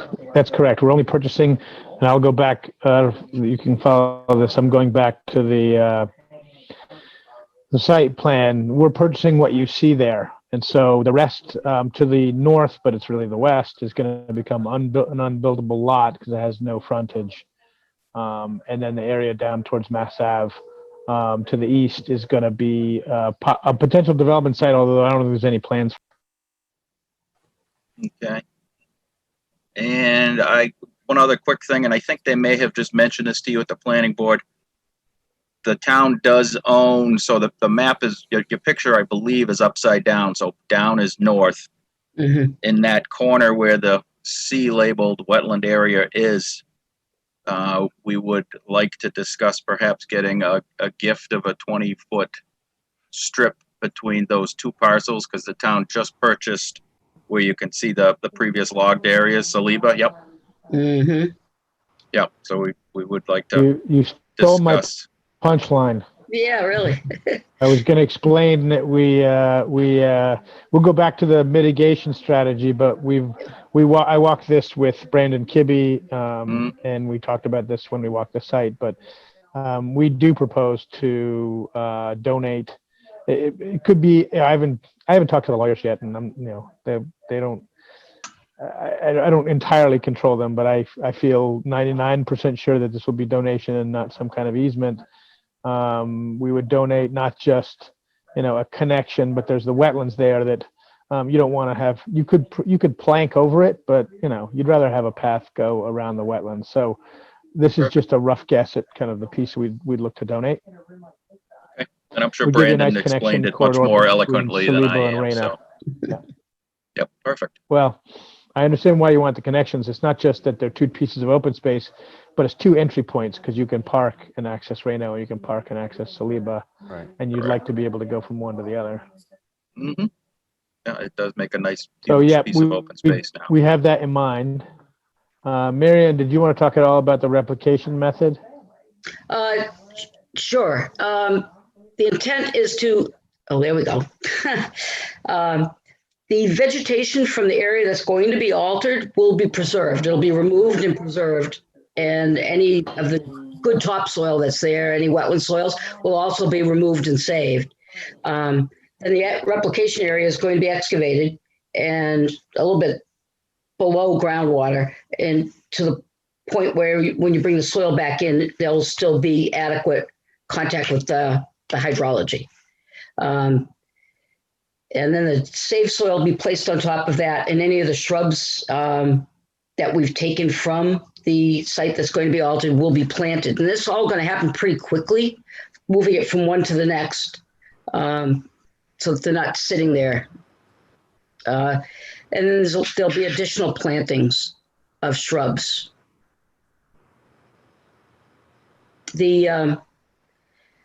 Because Massachusetts basically wants to become forested, it's really preferable to plant shrubs in that area that is being altered, is predominantly shrubs. There are some gray birch trees that were coming in, but by putting shrubs in there, you kind of set the timing back a little bit, and you provide berries and so on for birds, and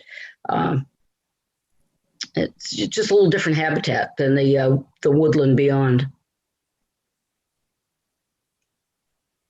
And then at the end of the next growing season, we'll verify that the 75% wetland plants have come in and do any kind of remedial work that's necessary to ensure that. And wetland wildflower seeds, native wetland wildflowers, will be planted as well, for pollinators in particular. There's a lot of them out there too. I don't know if somebody keeps honeybees, but there are a lot of honeybees out there.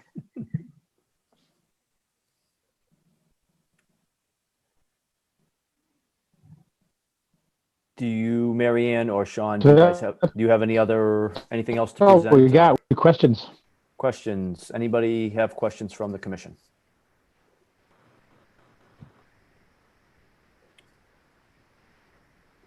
I did have one other question, just because we don't have, I didn't see anything on the plan.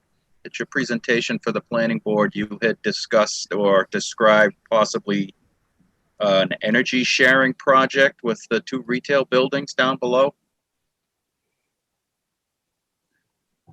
Yes, I'll just say that would be done under a separate application and a separate process. But we're going to be doing a number of things here to conserve. We're going to have a rainwater catchment areas that will allow us to reuse rainwater here, so that we are not overdrawing from the aquifer. Most of our water goes into the plants, but nevertheless, you would like to harvest that from the rain just as they would if they were on the ground. So we'll have rainwater capture. We're also going to recycle our processed water. Our greens are fresh. We don't have to wash them. They never touch anything but the roots touch ponds. But our processed water is from washing the harvester and the seeder and other equipment at the end of the day. And we're going to actually clean that and recycle it. And we are anticipating the possibility of a cogeneration plant. So we would generate our own electricity, and if you know energy, we would actually harvest the waste heat from that plant and use it for Hannaford and Walmart. So they would get their energy from a super efficient energy system that was serving all 3 facilities. Now, I don't want to overplay that, because Massachusetts grid is getting more and more renewable, which is great. I think they're at 650 pounds of emissions per megawatt hour or something like that. So if we do this, it's only going to be because we're more efficient and clean than the grid. That's going to be our hurdle, but it is in the plans if we can pull it off. Oh, thank you. Yeah, it sounds very exciting. So go ahead, Marianne. Rather than, I don't know at what point in terms of how much more information you need, but I'm thinking between setting aside the parcel of land between Reno and Saliba as part of the mitigation, as well as increasing the size of the mitigation area next to Area D, so that it exceeds so that's at least 1.5 times between that and preserving the connection between those 2 parcels. Would that be sufficient for the commission? If we can get double, we will. I'm just not sure how much land is available on the inside of the curve. I think maybe if you can quantify the numbers a little bit more, maybe take some of those upland areas out of that total, and make sure you get that dialed into where you need it to be. And then, I think we can look at some of that. Does anybody else have any thoughts on that? Bob, Mr. Chair. Hold on, Rich. I see Bob Pease is here and he has his hand up, so I'll take you after. That would be sufficient as far as I was concerned. Okay. Rich, go ahead. Yeah, I was going to say that I would certainly be open to looking at less than a 2-to-1 replication, seeing a little more of the specifics in there and, the language as far as cleaning up the existing wetland down there, letter D, and then the square footage of B being added to D. I certainly would be not opposed to lowering that threshold personally. There's also an area of an ATV trail that kind of runs through that isolated wetland D that will also be replanted. And currently it's not wetland, but you can tell it wants to be wetland, but it's been severely altered. It looked a little muddy. Yeah, exactly. So that'll be restored in the process. All right. Anybody else have any thoughts or want to share any comments or anything? Bob, go ahead. Well, I would just suggest that the applicant take and include that in their calculations. I mean, if it's not really functioning as a wetlands now, I would just suggest they include that in their calculations as to, compensation. Okay. They'll get some better numbers then. So procedurally, is this we'll revisit this in the next meeting, or is this a follow-up note to you? How does that work? I think we'll be probably looking for continuance to get a little bit more information and maybe a few more specific numbers. But it sounds, from my opinion, it sounds pretty positive from all of the members as far as what we're looking at here. So does that sound reasonable to you? Okay. So I think we know what we need to do, right, Marianne? We need to refine our numbers, be a little clear about that, and we'll come back probably just with one slide or two next time. I think that would be sufficient. Do you think that you can have that ready for the meeting on October 7th, or are you going to want a longer time period than that? Absolutely. Yeah, we'd like to be at your next meeting. Yeah. Okay. Does anybody else have any other comments? No. Does anybody from the public have any comment on this hearing? I don't see any hands raised. Matt, do you have any emails or anything? Let me just check really quick. I didn't see anything come through, but I will double check one more time. Nope, nothing came through.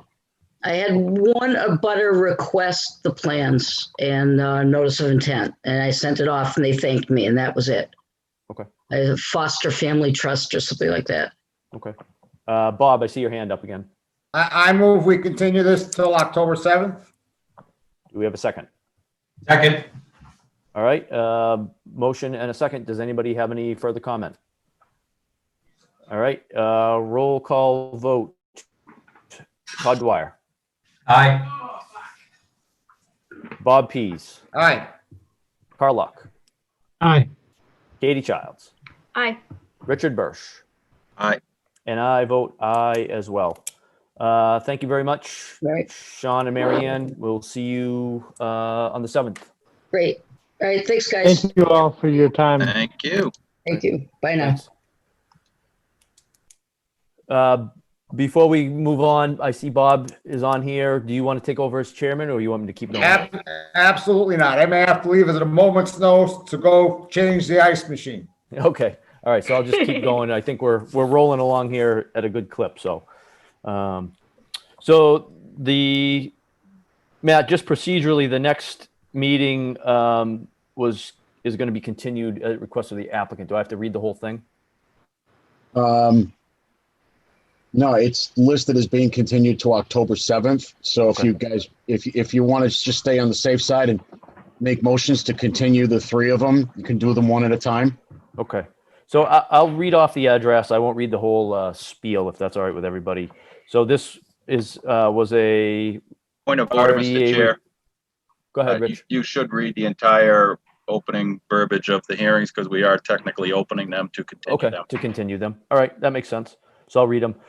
This is pursuant to Mass General Law, Chapter 131, Section 40, as amended, and the Lunenburg Wetland Protection and Municipal Bylaw, a public hearing for a request for determination of applicability for Gary Williams for 99 Ruth Street will be held. Work proposed it was a continued meeting for restoration for vegetation removal. Also proposed was new is for placement of stairs and dock. And the application and supporting documents are available at the office and via email. At the request of the applicant, they're looking for continuance to October 7th. Does anybody have any comments?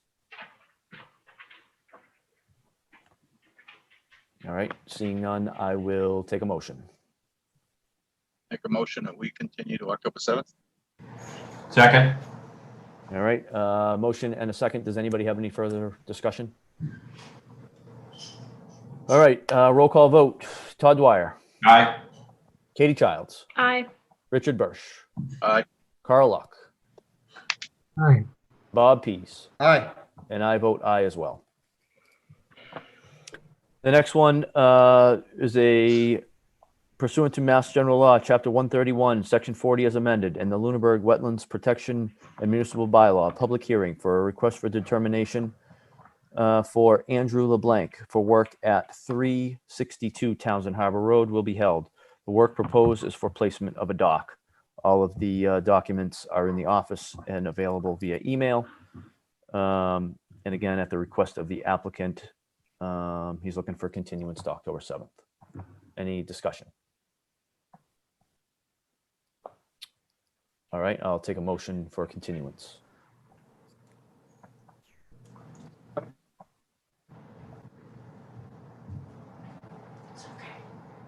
So moved. Carl, thank you. Second? Second. All right, Todd seconded. Any further discussion? All right, roll call vote. Todd Dwyer, Aye. Katie Childs, Aye. Carl Luck, Aye. Richard Bursch, Aye. Bob Pease, Aye. and I vote aye as well. All right, the last hearing that we have is pursuant to Mass General Law, Chapter 131, Section 40 as amended, in the Town of Lunenburg Wetland Protection and Municipal Bylaws. Public hearing for a notice of intent by Joanne Magnum for work at 238 Fire Road 16 will be held. Work proposed is the construction of a single-family home, driveway, well, sewage disposal system, with portions of the construction within the 100-foot buffer zone. All of the documentation and the application are available at the office or via email. The applicants have requested a continuance to the October 7th meeting. Do we have any discussion on that? No discussion. I don't see any hands up, so we'll take a motion for that continuance. To continue until October 7th. Second. All right.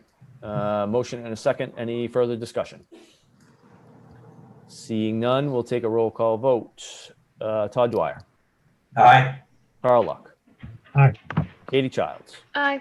Richard Bursch, Aye. Bob Pease, Aye. and I vote aye as well.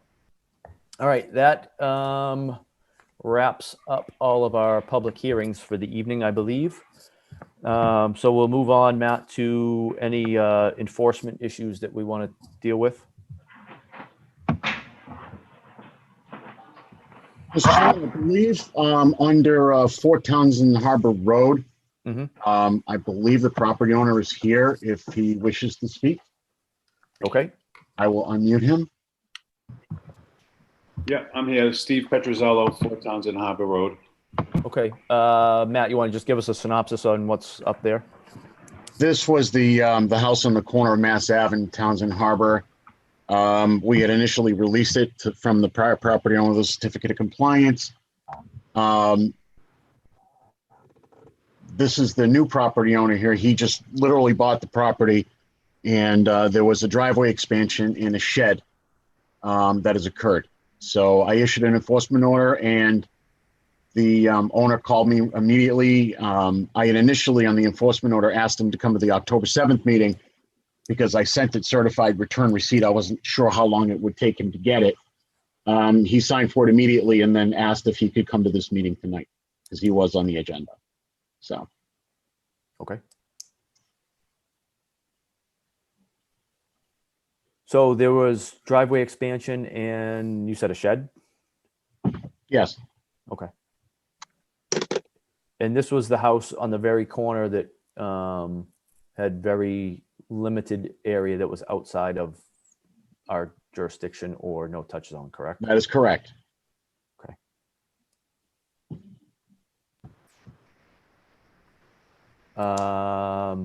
Does Todd, do you have your hand up?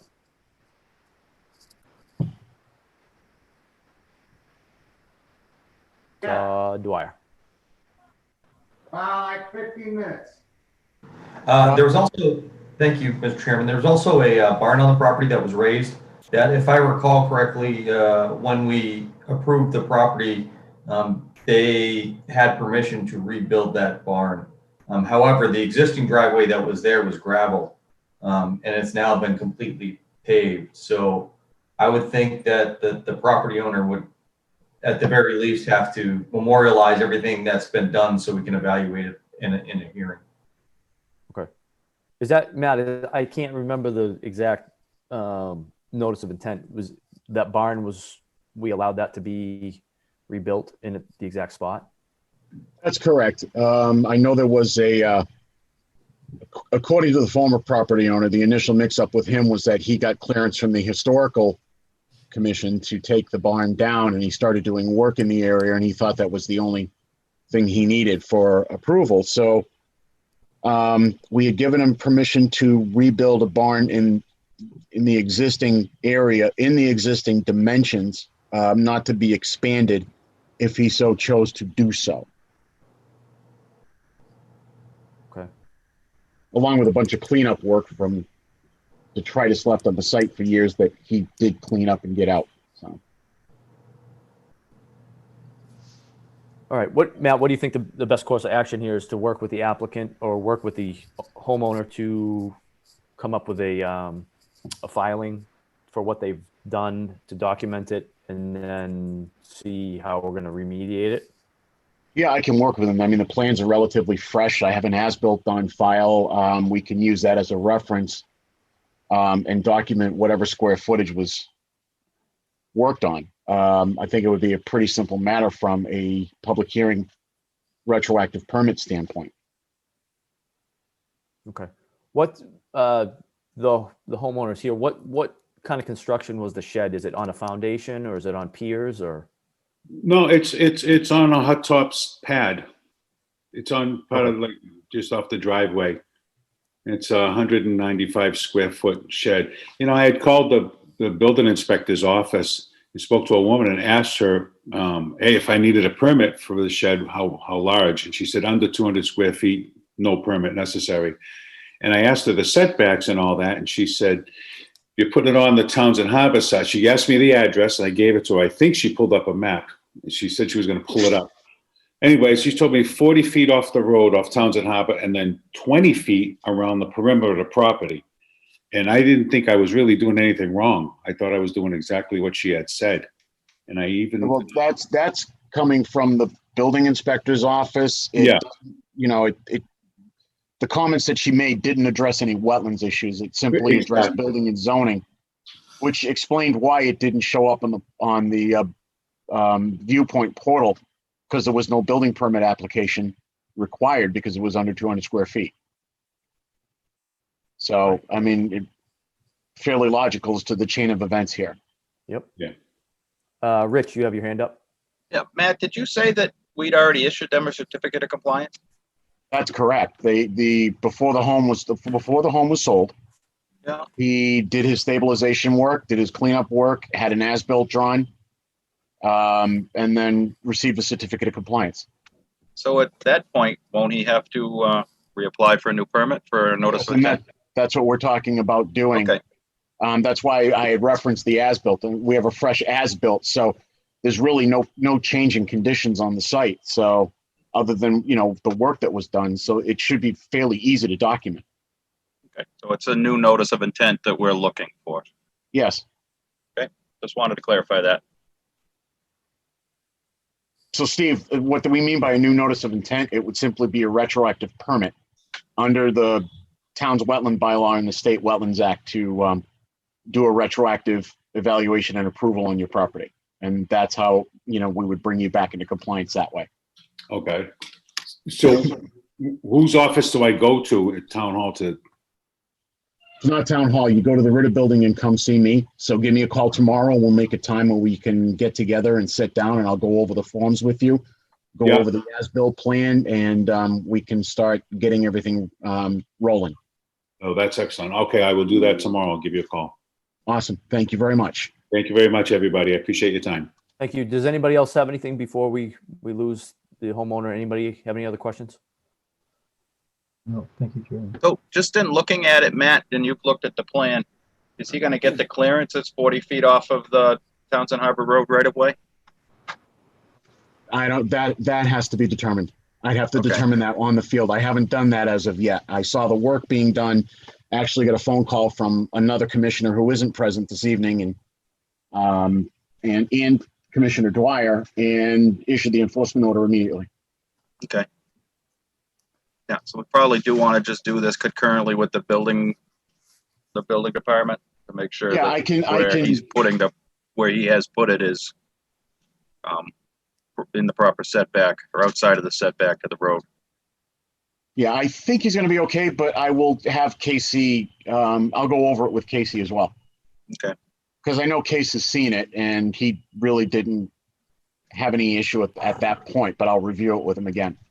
Okay, yeah, because it's not necessarily right off the edge of the blacktop, but the edge of the road's right of way. Mm-hmm.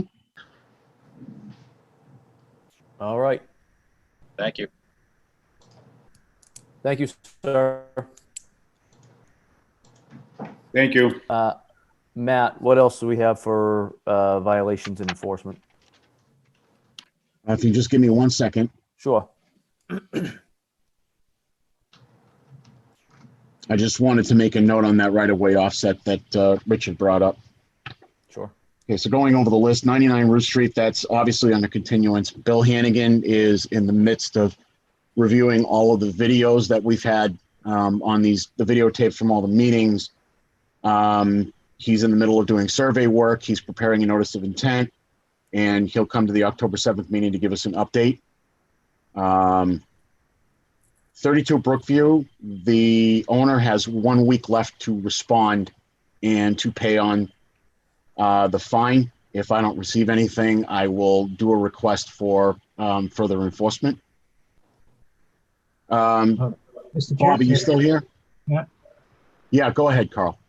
Just on that one, I believe on that one, we voted to fine both the homeowner and the tree removal company. Yes, I haven't heard from anybody. Okay, so they both been, the tree removal Yep. company also has a week. Okay, great, thank you.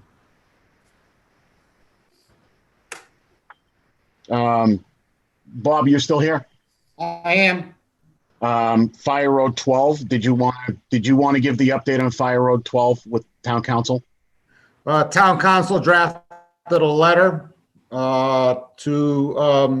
abutters, and Matt and I have an appointment to see town council on the 30th, and hopefully we'll get an update on the correspondence at or before that update. Okay. Thanks, Bob. Nine Valley Road, I'm working with Fran from the water department to go over, because it's a water service issue. That's where the violation came from, to go over their standards on the water service line, especially since it would have to cross a perennial stream or go under it. So I'm working with him on that. 788 Page Street has not been responsive to my enforcement orders. They also have another week to respond, to which I probably would request a step up if that's the case. What's 788 Page? Can you just, what's the clearing trees in the buffer zone? Okay. All right. All right. So unless you have anything else on enforcement, Matt, we'll move on to new business. On the town warrant, I know Matt, that. hold on 1 second. I'm going to take those out of order because I think we have people here for the for Howard Street that are on with us. So we'll take that one up first. Okay. 61-8 release from 250 Howard Street.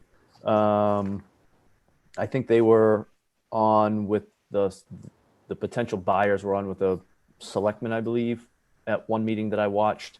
And so if you guys want to just give an update on what, because I think there was some proposal given to the town. So if you want to update us on that. Matt, I think There's somebody, they have their hand up. Can you unmute them?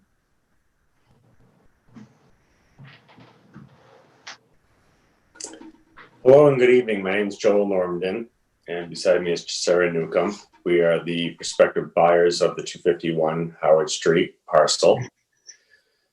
We have been working with the Open Space Committee.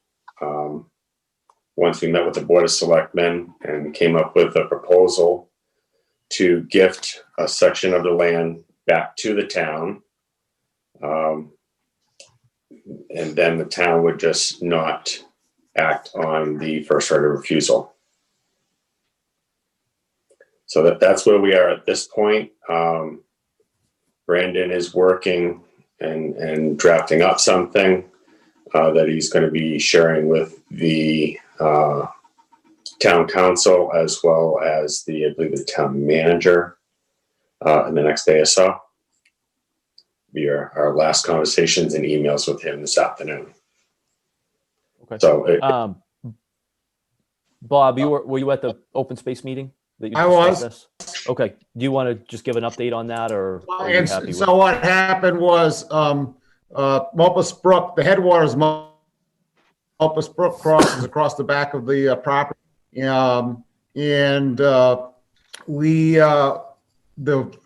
The Open Space Committee voted yesterday unanimously to endorse a proposal where you took a line 200 feet south of Mulpus Brook, and proposal where the prospective buyers would take it and gift that to the town. At the same time, we asked that the town continue to go forward with the placeholder size of the right of first refusal on the property, but with the intent that we would pass over that, once this deal was inked and approved by the town council. Okay. Does anybody have any questions on that? Because I believe we had taken a vote at a meeting to pursue the trying to buy the property under the 61A release. So, Bob, do you think? I think this is a great win-win. Okay. Do you think we need to take a vote to endorse that as well? You could. Okay. I guess since we did take a vote to pursue the release or to pursue the purchase, I think we should probably take a vote to endorse the plan like the Open Space Committee did. I move that this Conservation Commission endorse the plan that was recommended by the Open Space Committee last night, in which the prospective buyers would gift the rear portion of the parcel at a line that's 200 feet south of Mulpus Brook. Do I have a second? Second. Does anybody have any further discussion? All right, we'll take a roll call vote. Todd Dwyer. Aye. Carl Luck. Aye. Katie Childs. Aye. Richard Bursch. Aye. Bob Pease. Aye. And I vote aye as well. Thank you guys for coming out tonight and giving an update on what's going on, and thanks for bearing with us through our whole meeting. So hopefully everything turns out well for everybody. yes, thank you. Thank you. Appreciate your time tonight. Thank you very much. Thank you very much. This is great for the town. Protects our wetland area and provides us more access into that backland. Thank you very Great. much. Look forward to working with you guys in the future. Thank you. Thank you.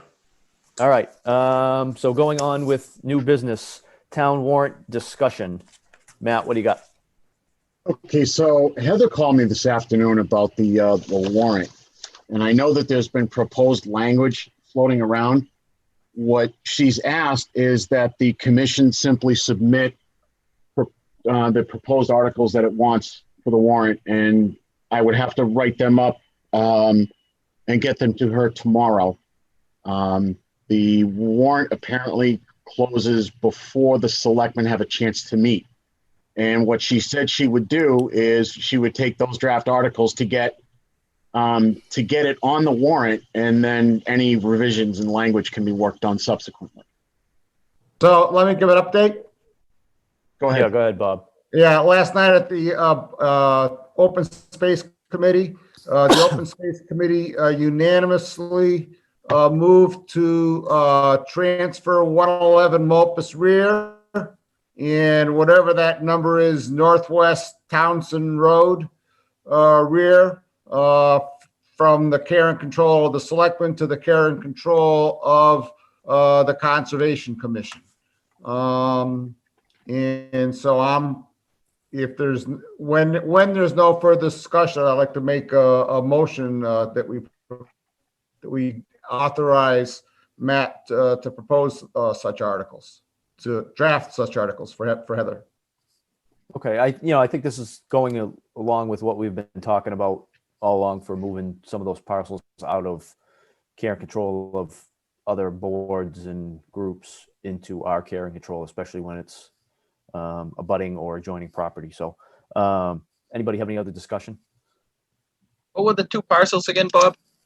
111 Mulpus Rear is a parcel. It's surrounded on three sides by the small town forest. It was acquired. It's an owner unknown parcel. It's just a big chunk right out of the middle. Not a big chunk. It's like a 6-acre chunk or something like that out of the middle of the small town forest. It makes no sense the way it is now. And then the other is a little teeny strip right along the Townsend border out of the northwest town forest. And that's like 3 acres or something like that. And it was a tax taking. And again, it's totally surrounded on our side of the Townsend border. It's surrounded by a small town forest. And I believe on the north side, it's abuts, but I'm not positive of this. I think it abuts Willard Brook State Forest. So it makes no sense for it to have it in the care and control of the border. So, and both of them are turtle habitat, and yada, yada, yada.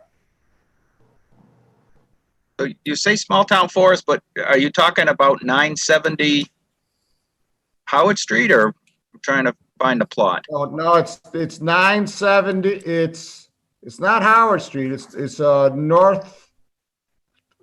It's Rich. If you search on the assessor's site, 970 New West Townsend Road rear, it comes up. Okay. Yep. So it's that spot out in the northwest portion. Yep. Yeah. Yeah. There's a little rectangle that runs right along the Townsend the Townsend town line. Yep. Yep. I do. I know where that parcel is. Yep. So, with your permission, Mr. Chairman, I'd like to make a motion. Yeah, I would accept the motion.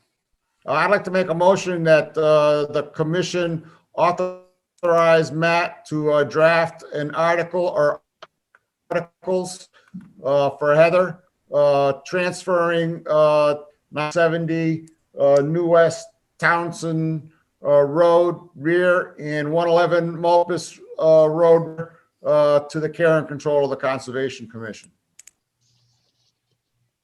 Do I have a second? Second. Motion and a second. Does anybody have any other comments? Seeing none, we will take a roll call vote. Todd Dwyer. Aye. Carl Luck. Aye. Katie Childs. Aye. Rich Birsch. Aye. Bob Pease. Aye. And I vote aye as well. Matt, you'll draft those up? Yes. All right. Very good. Anything else on the town warrant that we need to discuss, or is that it? All right. I guess nobody has anything else. All right, we'll move on to old business. Bob, do you have an update on the trails grant at all? Nope. All right, no update. Matt, certificate of compliance, 20 Fire Road 19. Yeah, I actually have two of them. Okay. They are on the cloud. Let me just do the screen sharing here. Ken, you're doing a heck of a job, but I'm signing off now. All right, thanks, Bob. I gotta go. Bob. So we have two orders of conditions on the property. These properties are currently owned by Norm Vincent. Mr. Vincent is selling the properties and is actually moving. He has some health issues apparently that, and I gather now he's actually legally blind from what his wife had told me. The first one is from DEP 208535. That's from 1999. It was for the relocation of a shed. That actually was prior to our 50-foot, actually both of them were prior to the 50-foot. But you can see David Ross drew these plans. They drew a 40-foot offset as well as a 25-foot offset. The relocated shed was actually proposed to be greater than, or right around 50 feet away, along with a proposed 3-car garage. The second one was from 2010. That was to do a tear down and rebuild on the house.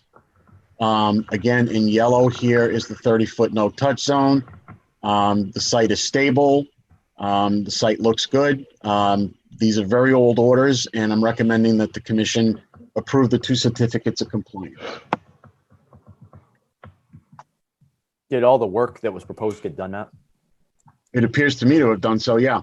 Okay. The house got rebuilt and everything. Yep. Okay. Anybody have anything on that they want to share?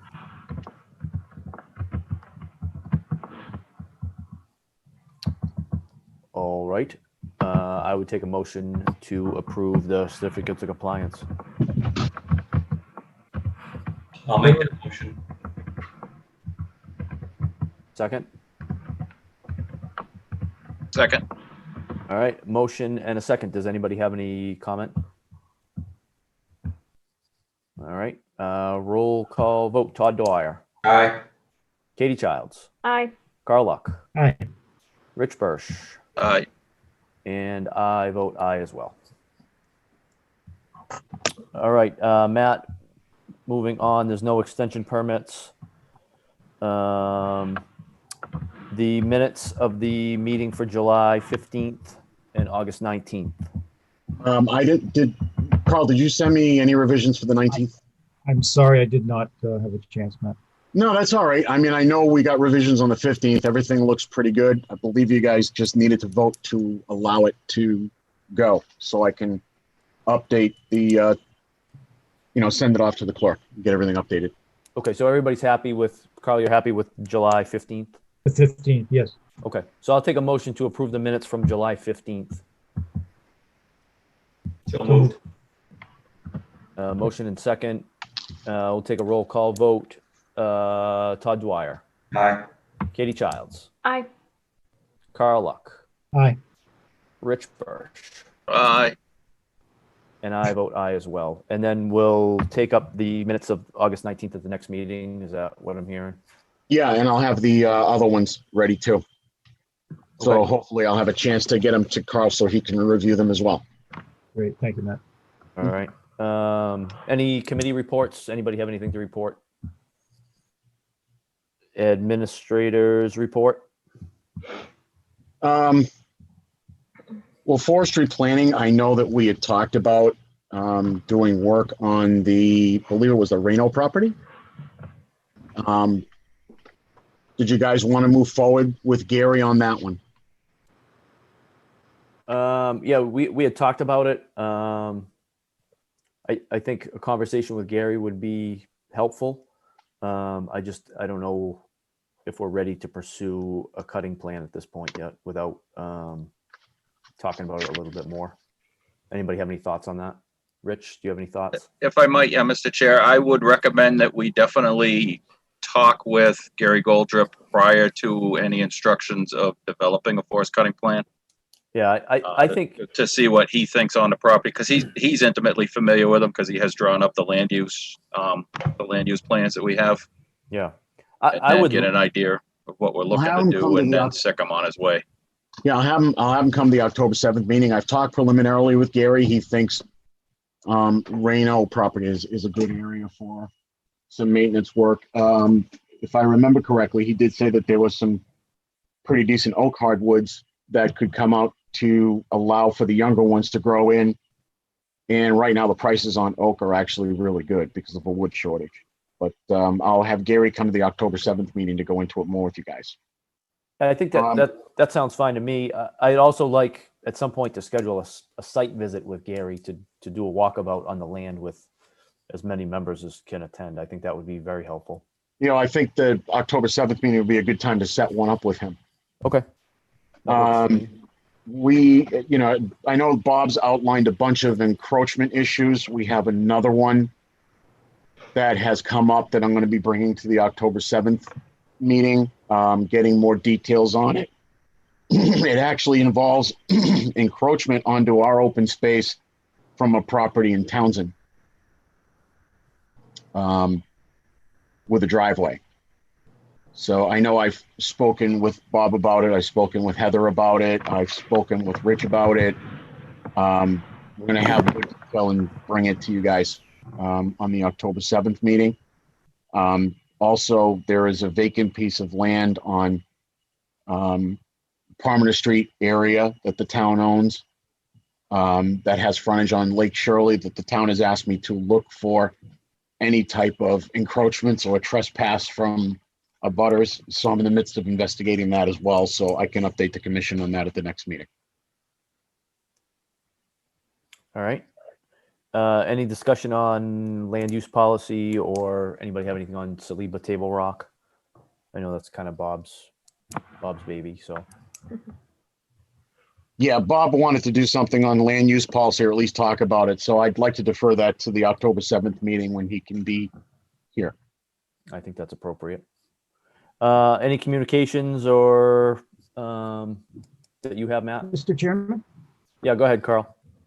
I'm just curious, I don't know if we've left the administrative report section, but there are three areas of activity that I know have been brought to Matt's attention that I wonder if we could comment on, or even if you haven't had a chance to follow up on them. One was during our site walk, we the end of Spring Street, or it's Spring Street Extension. I don't know which one goes out onto Flat Hill. And there was removal of three very significant trees by the landowners right on the corner. And then at 5 Spring Street, we stopped and asked what was going on because we weren't aware of it. One of the owners said that they had talked to Matt, had the impression it was okay, but I can't find any record of agent determination or anything on that. That was going to be brought up at the next meeting, Paul. I didn't put on the agenda because it was going to go on the October 7th meeting, but I wanted Bob present because there was an emergency permit issued. It was part of the trees that were damaged from the microburst. There were 3 emergency permits issued, but I wanted to go into that at the next meeting. The other one that you brought up on Oak Ridge, I'm reviewing the file right now, and I don't see any activity. That was one of the areas I wanted to go over with you on a boat. There's another area also in the Spring Street area that I need to take a look at, that I need to go with you in a boat. Okay, those two weren't on my list, but the other one on the list was the Fire Road 16. Again, on the site walk, we drove by. There's a significant pond area that's clearly being aggressively. Will we address that at the 7th also? Yeah, that's a definite enforcement action. I'm crafting up the order and verifying ownership of the plot now. Okay, super.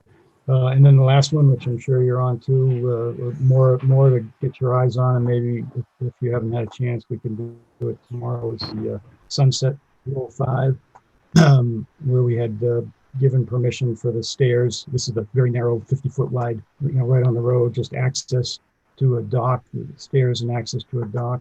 That we were concerned that there'd be no spillover, so had the stairs go right onto the dock. But there's quite a bit of activity onto the shores, and if you haven't had a chance to look at that, again, maybe we could look at that tomorrow. Or yeah, I haven't had a chance to look at that, but that's something we could do on the boat ride. Yeah, it's just this is easier or better from the boat, actually. Well, it would be easier for me on the boat ride for the other 2 properties because it's hard to see from the street. And considering the nature of what's been reported to me, it would be a better vantage point if I could view it from public. Great. Super. Okay, that's it. I knew you were on it. Just wanted to bring it up, make sure we got it on the agenda for next week. Thank you. No problem at all. Thank you. Cool. Does anybody have anything else from the commission? I don't see anything. Does anybody from the public have any public comment? I see an iPad that is raising their hand. Matt, can you unmute them? Hi, Hello. Katie Adams, Peninsula Drive. I just have a comment. It may be also a form of a question. 970 New West Townsend Rear, 111 Mulpus Rear. That discussion makes sense to me in terms of making it cohesive with conservation land, although it wasn't on the agenda, and I don't recall it ever being on our agenda. So in terms of it now surfacing as a warrant article, I don't know how it can do that without having been something actually discussed at an open meeting. I know it was discussed at an open space meeting, and it was sort of brought in under this meeting as a continuance of that. So I'm a big stickler for open meeting law and agendas, even as a citizen. And, you know, in order for people to participate, think about things, I really feel like it's good for them to be on the agenda. So to create a warrant article tonight on the topic, warrant article was listed as a topic on the agenda, but nothing of any content. So I just don't know if this would really meet the requirements. I mean, right in the beginning of what we read to the general public says not all items listed may in fact be discussed, and other items not listed may also be brought up for discussion to the extent permitted by the open meeting law. So unless anybody on the commission has any thoughts on that. Carl, go ahead. Carl, you're muted, buddy. Carl, you're muted. There you go. Sorry. It was probably me. It's an excellent point, and I'm always very sensitive to that. Thank you, Katie. But I do think, since it sounded like the open space just acted on that it could be considered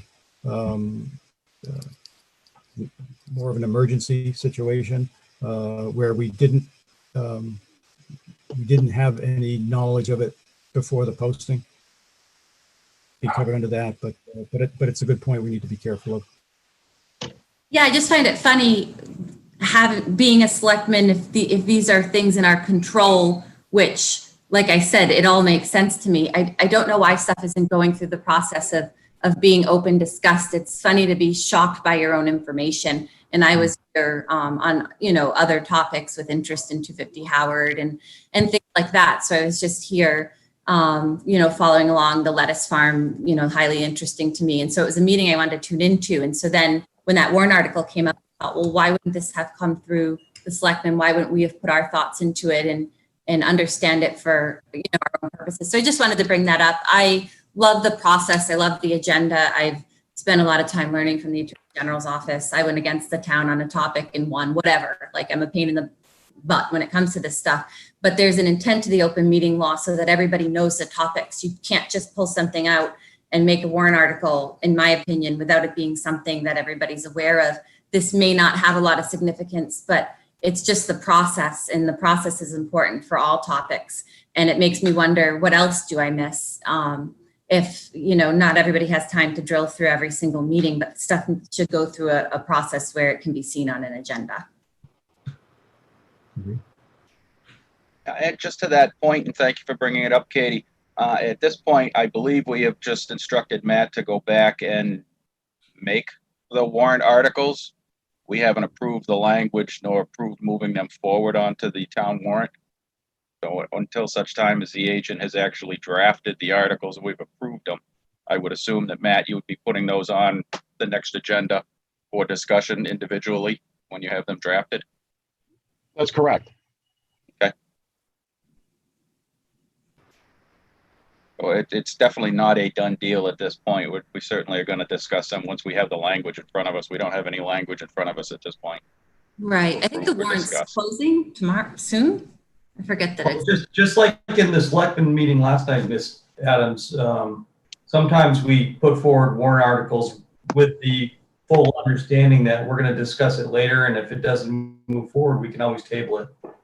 I understand, Todd, but to be discussed, a topic should be on an agenda. That's my only point. I don't disagree.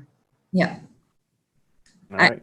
Process because it keeps everybody up to speed. And like I said, I agree with what's happening here. So I don't comment on this to be against it, just that it's surprising when topics come up that involve a group and the group doesn't even know, and if it were on the agenda, I'd at least be aware it's being discussed by another group. So just to point out, I think we can improve communication in town, and one of the best ways is to follow open meeting law. It's there for a reason. But thank you. You're welcome. Does anybody else have any other public comment from the public? I don't see any hands raised. Matt, do you have any emails or anything? No, nothing's come through. All right. Does anybody else have anything they want to bring up? Simply All right. that you've done an excellent job tonight, Ken. Thank you, Carl. I'm glad everything went smooth. We had good technology tonight and no gremlins, so that's good. So I guess I will take a motion to close the meeting. Moved. Second. Roll call vote. Todd Dwyer. Aye. Carl Luck. Aye. Katie Childs. Aye. Richard Birsch. Aye. And I vote aye as well. Thank you all and have a great night.